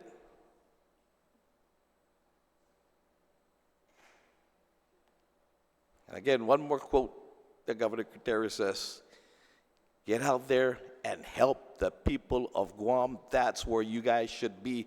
Sa enna bidan bimizugin holum pura amzu fabulous dispas. Thank you very much, Mr. Chairman. Thank you, Senator Lujan. Senator Brown, your comments, please. Thank you, Mr. Chairman. It seems like a very, very long day hearing the same thing play over. You know, Senator Chris, my colleague here in front of me, talked about, you know, we're essentially not being honest with the people. You know, and then our people also say, you know, I mandagi hit that. They're expecting to be disappointed because, you know, that's why politicians have such a bad reputation. Because we're so good at lying. That's what disappoints me about this bill. Nobody here does not want to serve the people. I mean, I think that's why we all ran. That's why we told the people we ran for office. But it's when we play on their emotions during a time of tremendous challenge, and I don't know anyone here who's lived here for any period of time, hasn't gone through the adversities of typhoons and super typhoons. But when we play on their emotions and their need, that somehow it's going to be our great caring because we care more than anybody else here. And yet we know the financial, this was inevitable. We knew this. I've been saying this for how long? It's coming. While colleagues here just keep voting for appropriations left, right, up, and down. You know, appropriating in the government is not that different from appropriating out of our own personal finances. It's just bigger figures. When you have the money, you can afford things. When you don't, you don't. It's that simple. But when you try to make it appear that, oh, if you don't vote for this bill, you don't support the people. I was here, almost 3 years ago. Our speaker put forth the funding of the bond, the refinancing of the bond to buy food for our people during the pandemic. Hafa, where are we almost 3 years later? Did they process any of that funding? It was up to $5 million. Did the people get the food? Because that's even a more direct need than the money, the paper cash. Did it happen? Oh, heck no, it didn't happen, did it? And that was looked at and viewed at the time as an emergency. I know our colleagues like Senator Blas over here standing in line handing out food that didn't come from the government, wasn't funded from the government. Did that food get out to the people, Senator Blas? But the government of Guam and the administration could not deliver, and still to this day is not delivered on that. So colleagues, who are we kidding? You know, the people of Guam are pretty smart. Sometimes we think we're smarter than them, because, oh my gosh, they put us in office. Aren't we just grand? I think a lot of people will see. A lot of people are already seeing through this when they heard about it. We shouldn't be playing on their emotions during such a challenging time. Not only are you not going to hear the money's not here today, there's a lot of things coming up in this budget that we're going to be in if you show up at the hearings. I'd love to see you. Especially when we hear little comments, and aren't you here to work? Well, you chairpersons, look around who's sitting next to you at a public hearing. Most of the time it ain't your Democratic colleague sitting there backing you up. It's probably going to be me. Because that's the reality, Mr. Chair. It's a lot of times just you, me, and Senator Tello back there. So let's call it for what it is. I don't want to mandagi the people.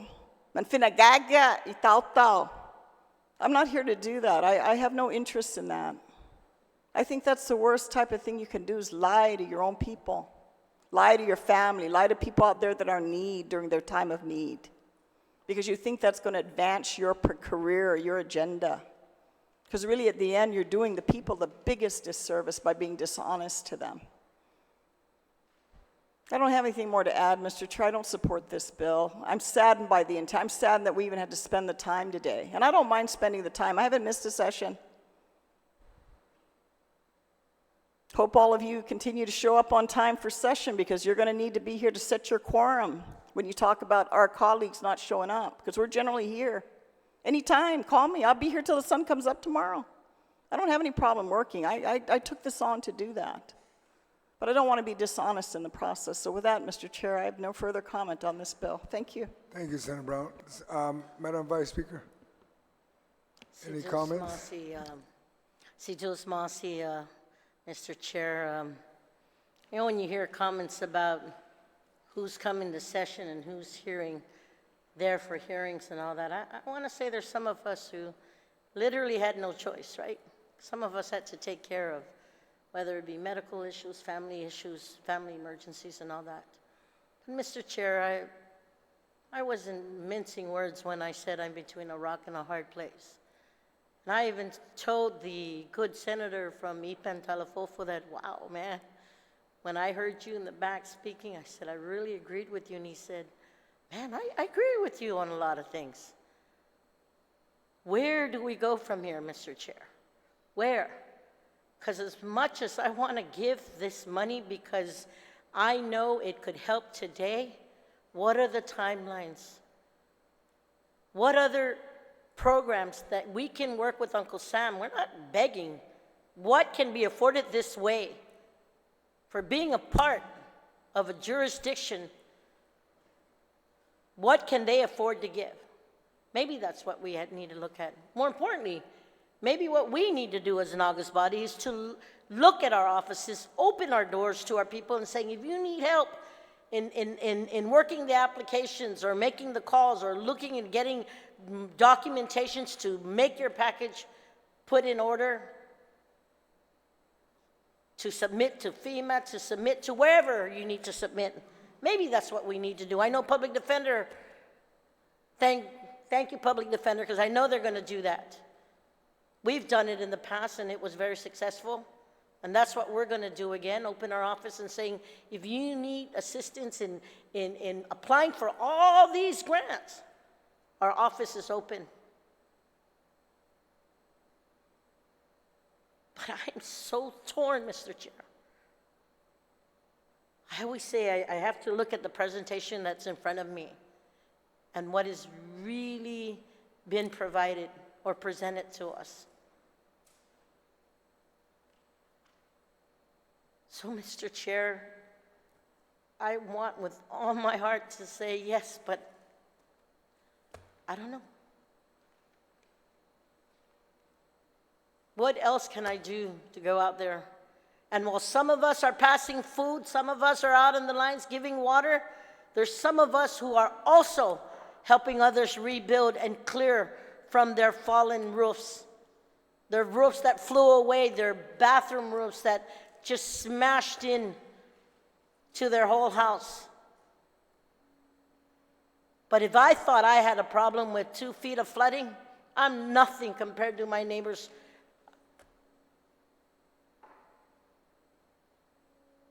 So you know what? We shouldn't even be fighting about this. We should say, how can we come together to make it work?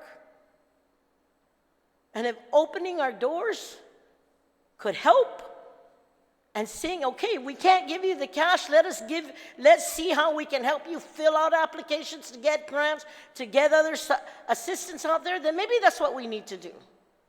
And that definitely doesn't need legislation. So yes, Mr. Chair, I'm torn.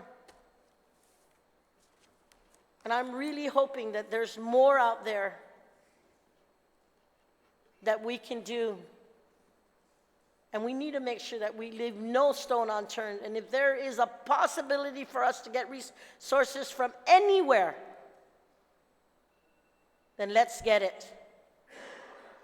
I know my time is up soon, I got a minute left, but please know, I'm sorry, I saw 000 and I thought my time was up. I just want to say that this is hard. This is really, really, really hard.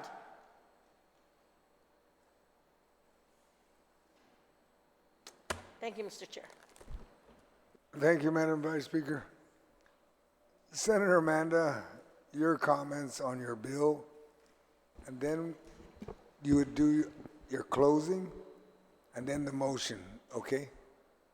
Are you gonna do the closing? Or, yeah, and just wrap it up and then give your motion to rise or, okay, thank you. Understood, Mr. Chair. Sitios Masi, thank you to everyone who contributed to this discussion today on Bill 129 as substituted, and then the further amendment. Thank you very much. And for everyone here today who really recognizes the struggle that our families are going through, and for at least giving us the time to discuss what steps we need to recover from this devastating typhoon. Mr. Chair, I think while there are some members in our community who question whether or not $500 is enough to help our families, this bill recognizes that we give what we can with the limited resources and obligations we have available as a government. And what I heard today was that as things are, we can't. Yesterday we passed a bill authorizing the governor to use $50 million, which includes individual assistance programs. We have a rainy day fund with several $million there for exactly a purpose like this, a rainy day, the devastation of a super typhoon. And for those who were speaking about the timeline of how this money could get out to the people, though DRT did express that they'd like more time to set up this program, it was not amended in the bill. It still provides for 14 days, 2 weeks for this money to start being disseminated to taxpayers and eligible recipients. And I hope that they can do it faster, because they said the All Rise program went out in 10 days. So I believe that our government employees are capable of doing such a thing. This bill, as was discussed here today, does give the governor, does give the administration the latitude to identify the funding for this effort. And it's incumbent upon us to mandate what we prioritize for our people. And I think that we all agree we want to help our people. And so there may be FEMA money and Red Cross money and all different kinds of financial assistance, grants, all were mentioned here today. We don't know the timeline that these things will come in, but we have a bill before us that will ensure in 2 weeks' time, our community, the people of our community who have suffered, will start receiving these one-time $500 payments. And we went through so many different funding sources, and there are many others that we can talk about and go through line by line, every appropriation, to look for every penny that has not yet been spent, that can be replaced with ARPA money. It was said it can't be done. It was not said that it would be impossible to do. It would be tough. It would be a hard time. But the people of Guam are going through a hard time. So this is our chance to roll up our sleeves. I've heard many comments about sitting here for 3 days. Sitting here in this hall is what our job is, to discuss, to debate, to deliberate, to create the policy that helps the people of Guam. So again, I am grateful that we had this opportunity. And as one of our colleagues here, my good friend from Mamang Totomaiti, his campaign slogan was, "Where there's a will, there's a way." And I think that if we have the will today to pass this bill, there will be a way to pay our people. Again, $500, not a lot of money. We know that we could use that money really quickly. The amount of loss is greater than $500. But I'm pleading with our colleagues to recognize, to remember the suffering that the people of Guam are going through today, and not wait for tomorrow, not wait for Uncle Sam, not wait for the federal assistance to kick in. Because our priority here is the people of Guam. So I'm sorry to everyone who thinks that this has been a waste of time to talk about the people of Guam and the suffering of the people of Guam. But I hope that our colleagues today will see that we can do something. And I plead with you all to vote in support of this bill. Thank you, Mr. Chair. Thank you, and you have a motion? Yes, Mr. Chair. I move to rise out of the Committee of the Whole with the recommendation to place Bill 129-37 as substituted and further amended on the floor in the third reading file for consideration. My colleagues, on the motion of the recommendation of the Committee of the Whole to place Bill 129-37 as a substitute on the floor and amending the Committee of the Whole on the third reading file, are there any objection? Hearing no objection, motion carries.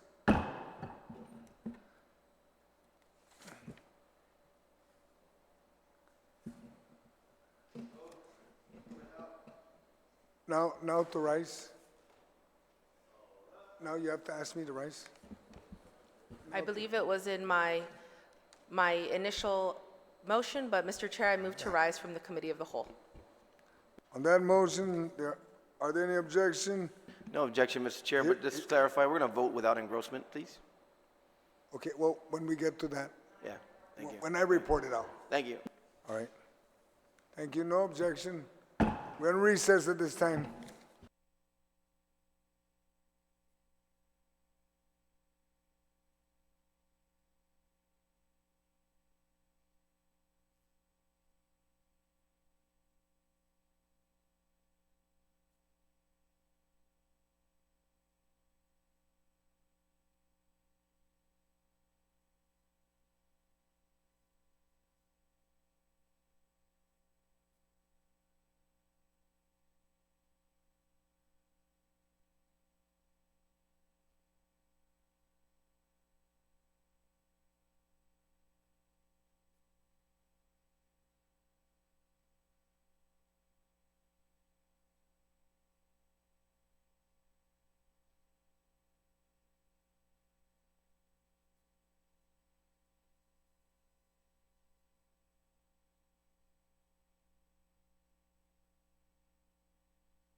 We're back from recess. We're now on the consideration of the daily file. We only have items in the third reading file. Oh, I'm sorry. We're still in second reading. Senator San Augustine, Chairman of the Committee of the Whole, you're recognized. Thank you, Madam Speaker. I wish to report back to the body after deliberation on Bill 129-37 LS as substitute on the floor and amended in the Committee of the Whole with the recommendation of the Committee of the Whole to place on the third reading file. On that motion, is there any objection? Seeing no objection, motion carries. And if possible, Madam Speaker, that we vote without engrossment. On that motion to vote without engrossment, is there any objection? Seeing no objection, motion carries.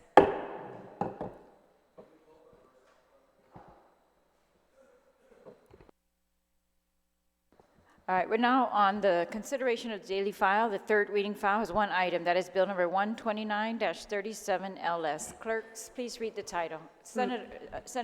Majority Leader, Senator Shelton, you're recognized. Thank you, Madam Speaker. I move to excuse members not present for the vote. On that motion to excuse members not present, is there any objection? Seeing no objection, motion carries. Clerks, please read the title. Bill number 129-37 LS, as substituted on the floor and amended in the Committee of the Whole, introduced by Amanda L. Shelton, Roy A.B. Quinata, William A. Parkinson, Dwayne T.D. Nicolas. An act to authorize Imagahaga and Guahan to utilize up to $50 million from the general fund for a post-Typhoon Mawar financial assistance program for Guam families. Roll call. Senator Barnett.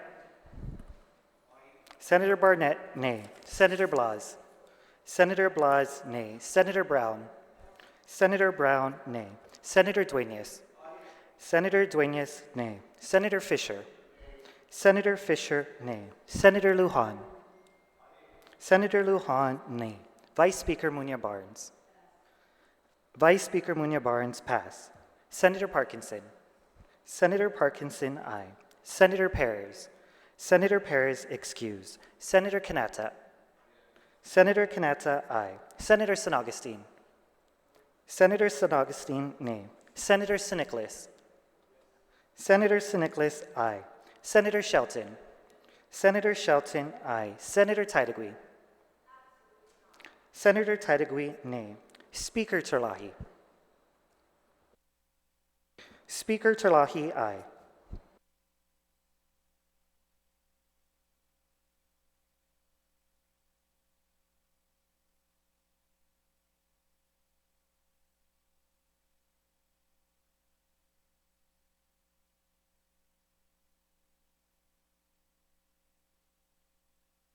Vice Speaker Muñoz Barnes. Vice Speaker Muñoz Barnes, pass.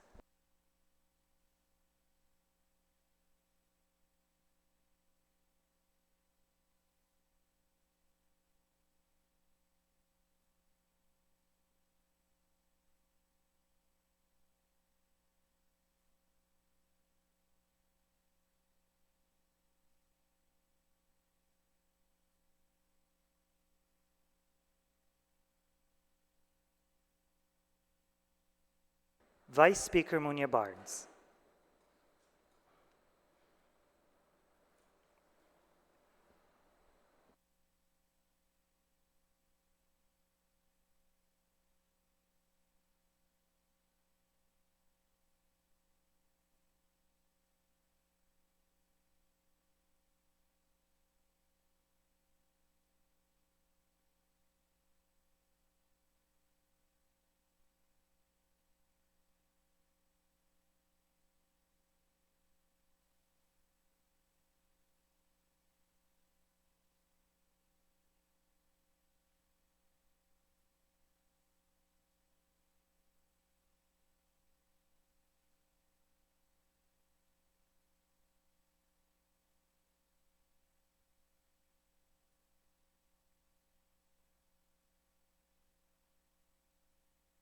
Vice Speaker Muñoz Barnes, pass, nay.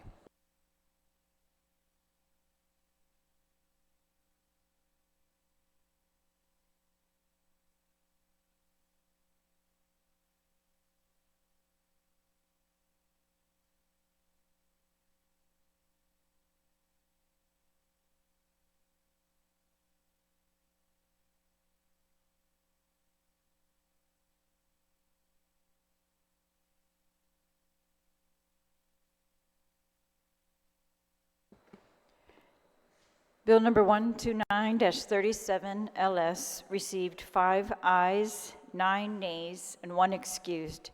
Bill number 129-37 LS failed by the body.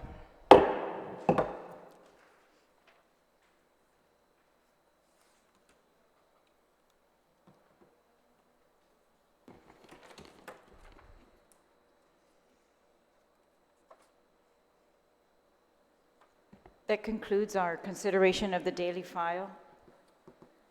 We're now on brief extension of remarks. Brief extension of remarks. Would anyone like to be recognized on brief extension of remarks? Senator Parkinson, you are recognized. Well, that was a fun session. Very interesting. A little disappointed we weren't able to get the local stimulus done for people. I know there's talk up and down that we can't do it, we can't afford it, we can't do it, but I mean, this is a body that, you know, questioned how smart it would be to give strip clubs and Rolex dealers a handout, and we all unanimously voted to give them a handout, but when it's time to help the people, we have no way to get creative. And so for me, that's a little bit disappointing. But I know that when I pursued this office, I had promised the people that if I had ever been in an opportunity to put money in their pocket, that I would vote in support of that.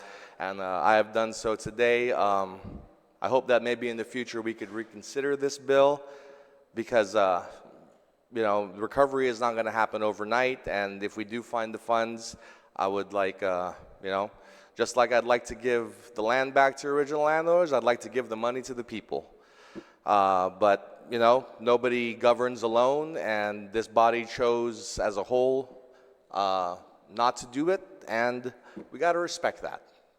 You know, Guam is going to be fine. We're all going to be okay. We're all going to work together. And so let's all just relax a little bit. Let's relax and remember, we're all trying to do what's best for the people of Guam, even though we might disagree on how to get there. But we got this, Guam. We got this. This too will pass. Thank you for your time, Madam Speaker. Thank you, Senator Parkinson. On brief extension of remarks, is there anyone who'd like to be recognized?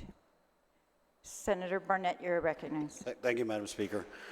I'd like to thank the panel that was present today, and I'd like to also thank my colleagues for, as much as I know some of them didn't want to, for sitting through this process and bringing us to the end here. I know we all want to help the people. There's no doubt in my mind that everybody on both sides of this aisle want to help the people, and I think that we have helped the people. We have helped the people with a great energy credit relief program extension. We've helped our businesses with the LEAP program. We helped the hardest working employees in the government of Guam with a long overdue 22% pay raise. So I can confidently say that this body has helped the people. But the cost of us helping you today with this bill, I just feel would be too great, too risky, and just not secure enough because, again, of the timelines that we heard and really the uncertainty about where this money would come from. I feel like the first place they would take would be from the Guam Department of Education, as we have heard from this administration's own money man in different hearings, that they felt like that $20 million that we worked hard to give to the Guam Department of Education should be used in other ways and in other places, and I completely disagree, especially now that the state of our schools is worse off than it was before the typhoon, and that $20 million could go a long way to helping repair our school system, because if we use that $20 million to repair damages from Typhoon Mawar, and we get that 75-25 split with FEMA, or that 90-10 split with FEMA, we can end up multiplying that money. So again, I wasn't trying to fagaga anyone. Everyone who asked me about this $500 and whether or not we would get it, did not get a yes from me. What they got was that we're going to go in there and we're going to ask the questions and we're going to find out if it's doable, because the last thing I want to do is give you $500 today and take $1,000 from you tomorrow. To give you $500 today and have to take back your energy credit. To give you $500 today and have to take back your LEAP. To give you $500 today, and when the smoke clears and Uncle Sam and FEMA and Red Cross and all these people are here today, when they go, to have to take back your 22%. So we have a good record in this body, this legislature, of helping the people. We have helped the people to the tune of tens of millions of dollars in different types of relief. But I'm sorry, I'm sorry that we cannot help you today. But that doesn't mean that help is not on the way. And there's a whole lot of help on the way. From the federal government, I'm hearing as early as next week, they're going to set up these satellite stations where our people can avail of assistance, they can avail of aid from a source that will not go under by helping them.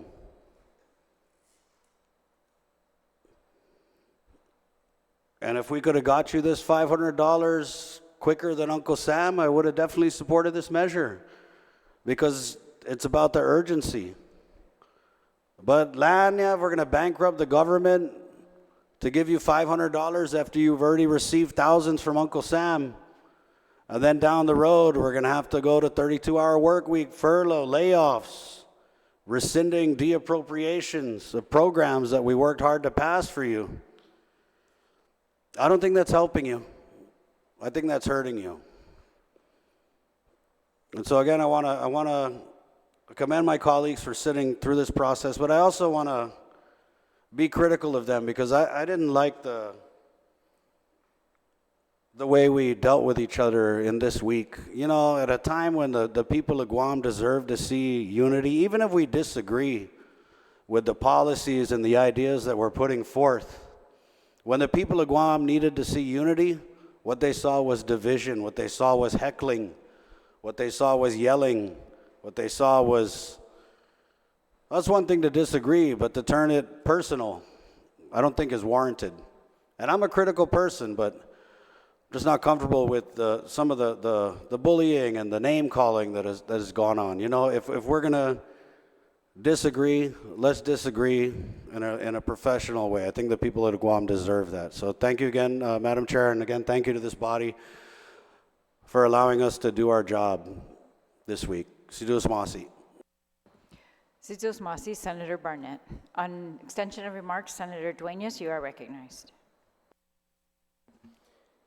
Sidus Masi, Madam Chair.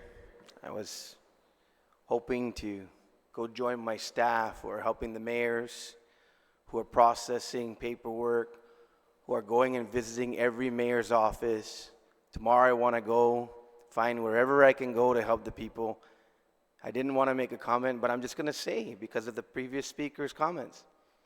Listen, it's not disrespectful when we go back and forth here in this body when there is something that's presented to the people and we say we're doing our job, but we know full well that we can't do it. There's nothing worse. And the passion that arose in me to argue about this is because people honestly are expecting this. That's the most disrespectful thing that we can do. You know, I'm proud of this body because sometimes I've seen this body sit down and sit on their hands and try to figure out what to do because it's so politically terrible to say no to something that's so attractive. And a lot of times, Madam Speaker, people wouldn't speak up. But then deficits started to mount. And we spend beyond our means. And we run this government into the ground. And we have all this money, Madam Speaker, for salaries and benefits, but the schools fall apart. We have all this money for salaries and benefits. but our infrastructure suffers. We have all this money to continue to tell people, I want to help you. I'm going to give you more, give you more, give you more. It is the most satisfying candy that we can ever do under the guise of we're going to help you. But in the backdrop, always knowing that what's going to suffer? There's going to be no money for operations. There's going to be no money for equipment. There's going to be no money for supplies. There's going to be public works that used to have 1,150 employees that today has 270 employees, and 100 of them are bus drivers. And a lot of them spend their own money for tools to fix things. But no, pura promesa. I'm proud of this body for finally standing up and saying, basta. Yes, I said it with passion. Yes, I was disagreeable. In this term, I've seen everybody be disagreeable. Don't tell me that. But also, don't tell me that you don't elicit those things from your members when you make promesa, only to know that you're covering yourself by saying, I'm bitagi, I tried. No, that's wrong. This body's got to stop that. When you're going to introduce a bill, make sure you have a funding source. My goodness, at least have the respect to have a fiscal note attached to it. That's why you saw this happen here, Madam Speaker. Because everybody knows if the money was here, doggone it, we'll all be lining up to do it. But it wasn't there from the beginning. So I take exception to my colleague, who I think I've worked well with since we've been in this body. But if we're going to keep this up, I'm going to keep on standing up. And I hope the rest of us do too. To keep on standing up to these Christmas tree appropriations all the time, thinking that everything is wonderful and beautiful. And then what do? That's what this body is about. It's a deliberative body. It's debate. This is the kitchen. It's going to get hot a lot. It's going to get really hot. And it's going to stay might be. Might be Guam is hot. Might be legislature. Might be. So you want to hang in the kitchen? Get ready for the heat. Thank you, Madam Chair. I'm sorry, Madam Speaker. Can I take a point of personal privilege? Because I just want to clarify what I meant. I'm not sure if the speaker who just spoke understood my comments. I'm fine with debate. I'm fine with disagreeing. What I'm not okay with is people talking off mic, people jeering when people are talking, just general rudeness and disrespect. It's one thing to disagree. It's fine, right? And I actually voted the same way as the previous speaker, but I just want to state, for the record, that's what I'm talking about. And the viewers who are watching, they might not hear it because, you know, a lot of this happens off the mic and you don't catch it on the audio stream, but that's what I'm referencing, Madam Speaker, with all due respect. Thank you. Thank you. Any Point of other privilege, extension of there's remarks? nobody with the angel wings around here. Pardon? Madam Speaker, with angel wings around here. I've heard jeering and comments and everything from other thank people. you. It's not unprecedented. So, There's no angels is there anyone here. on brief extension of remarks?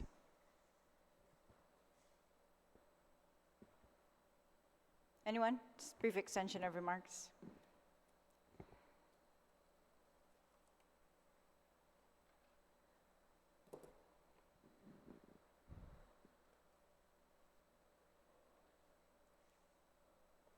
If not, then are there any announcements? If not, Majority Leader Senator Shelton, you are recognized. Thank you, Madam Speaker. I move to adjourn today's session subject to the call of the Speaker. On the motion to adjourn, subject to the call of the Speaker, today's emergency session, is there any objection? Seeing no objection, motion carries. We are adjourned. Sidus Masi, colleagues.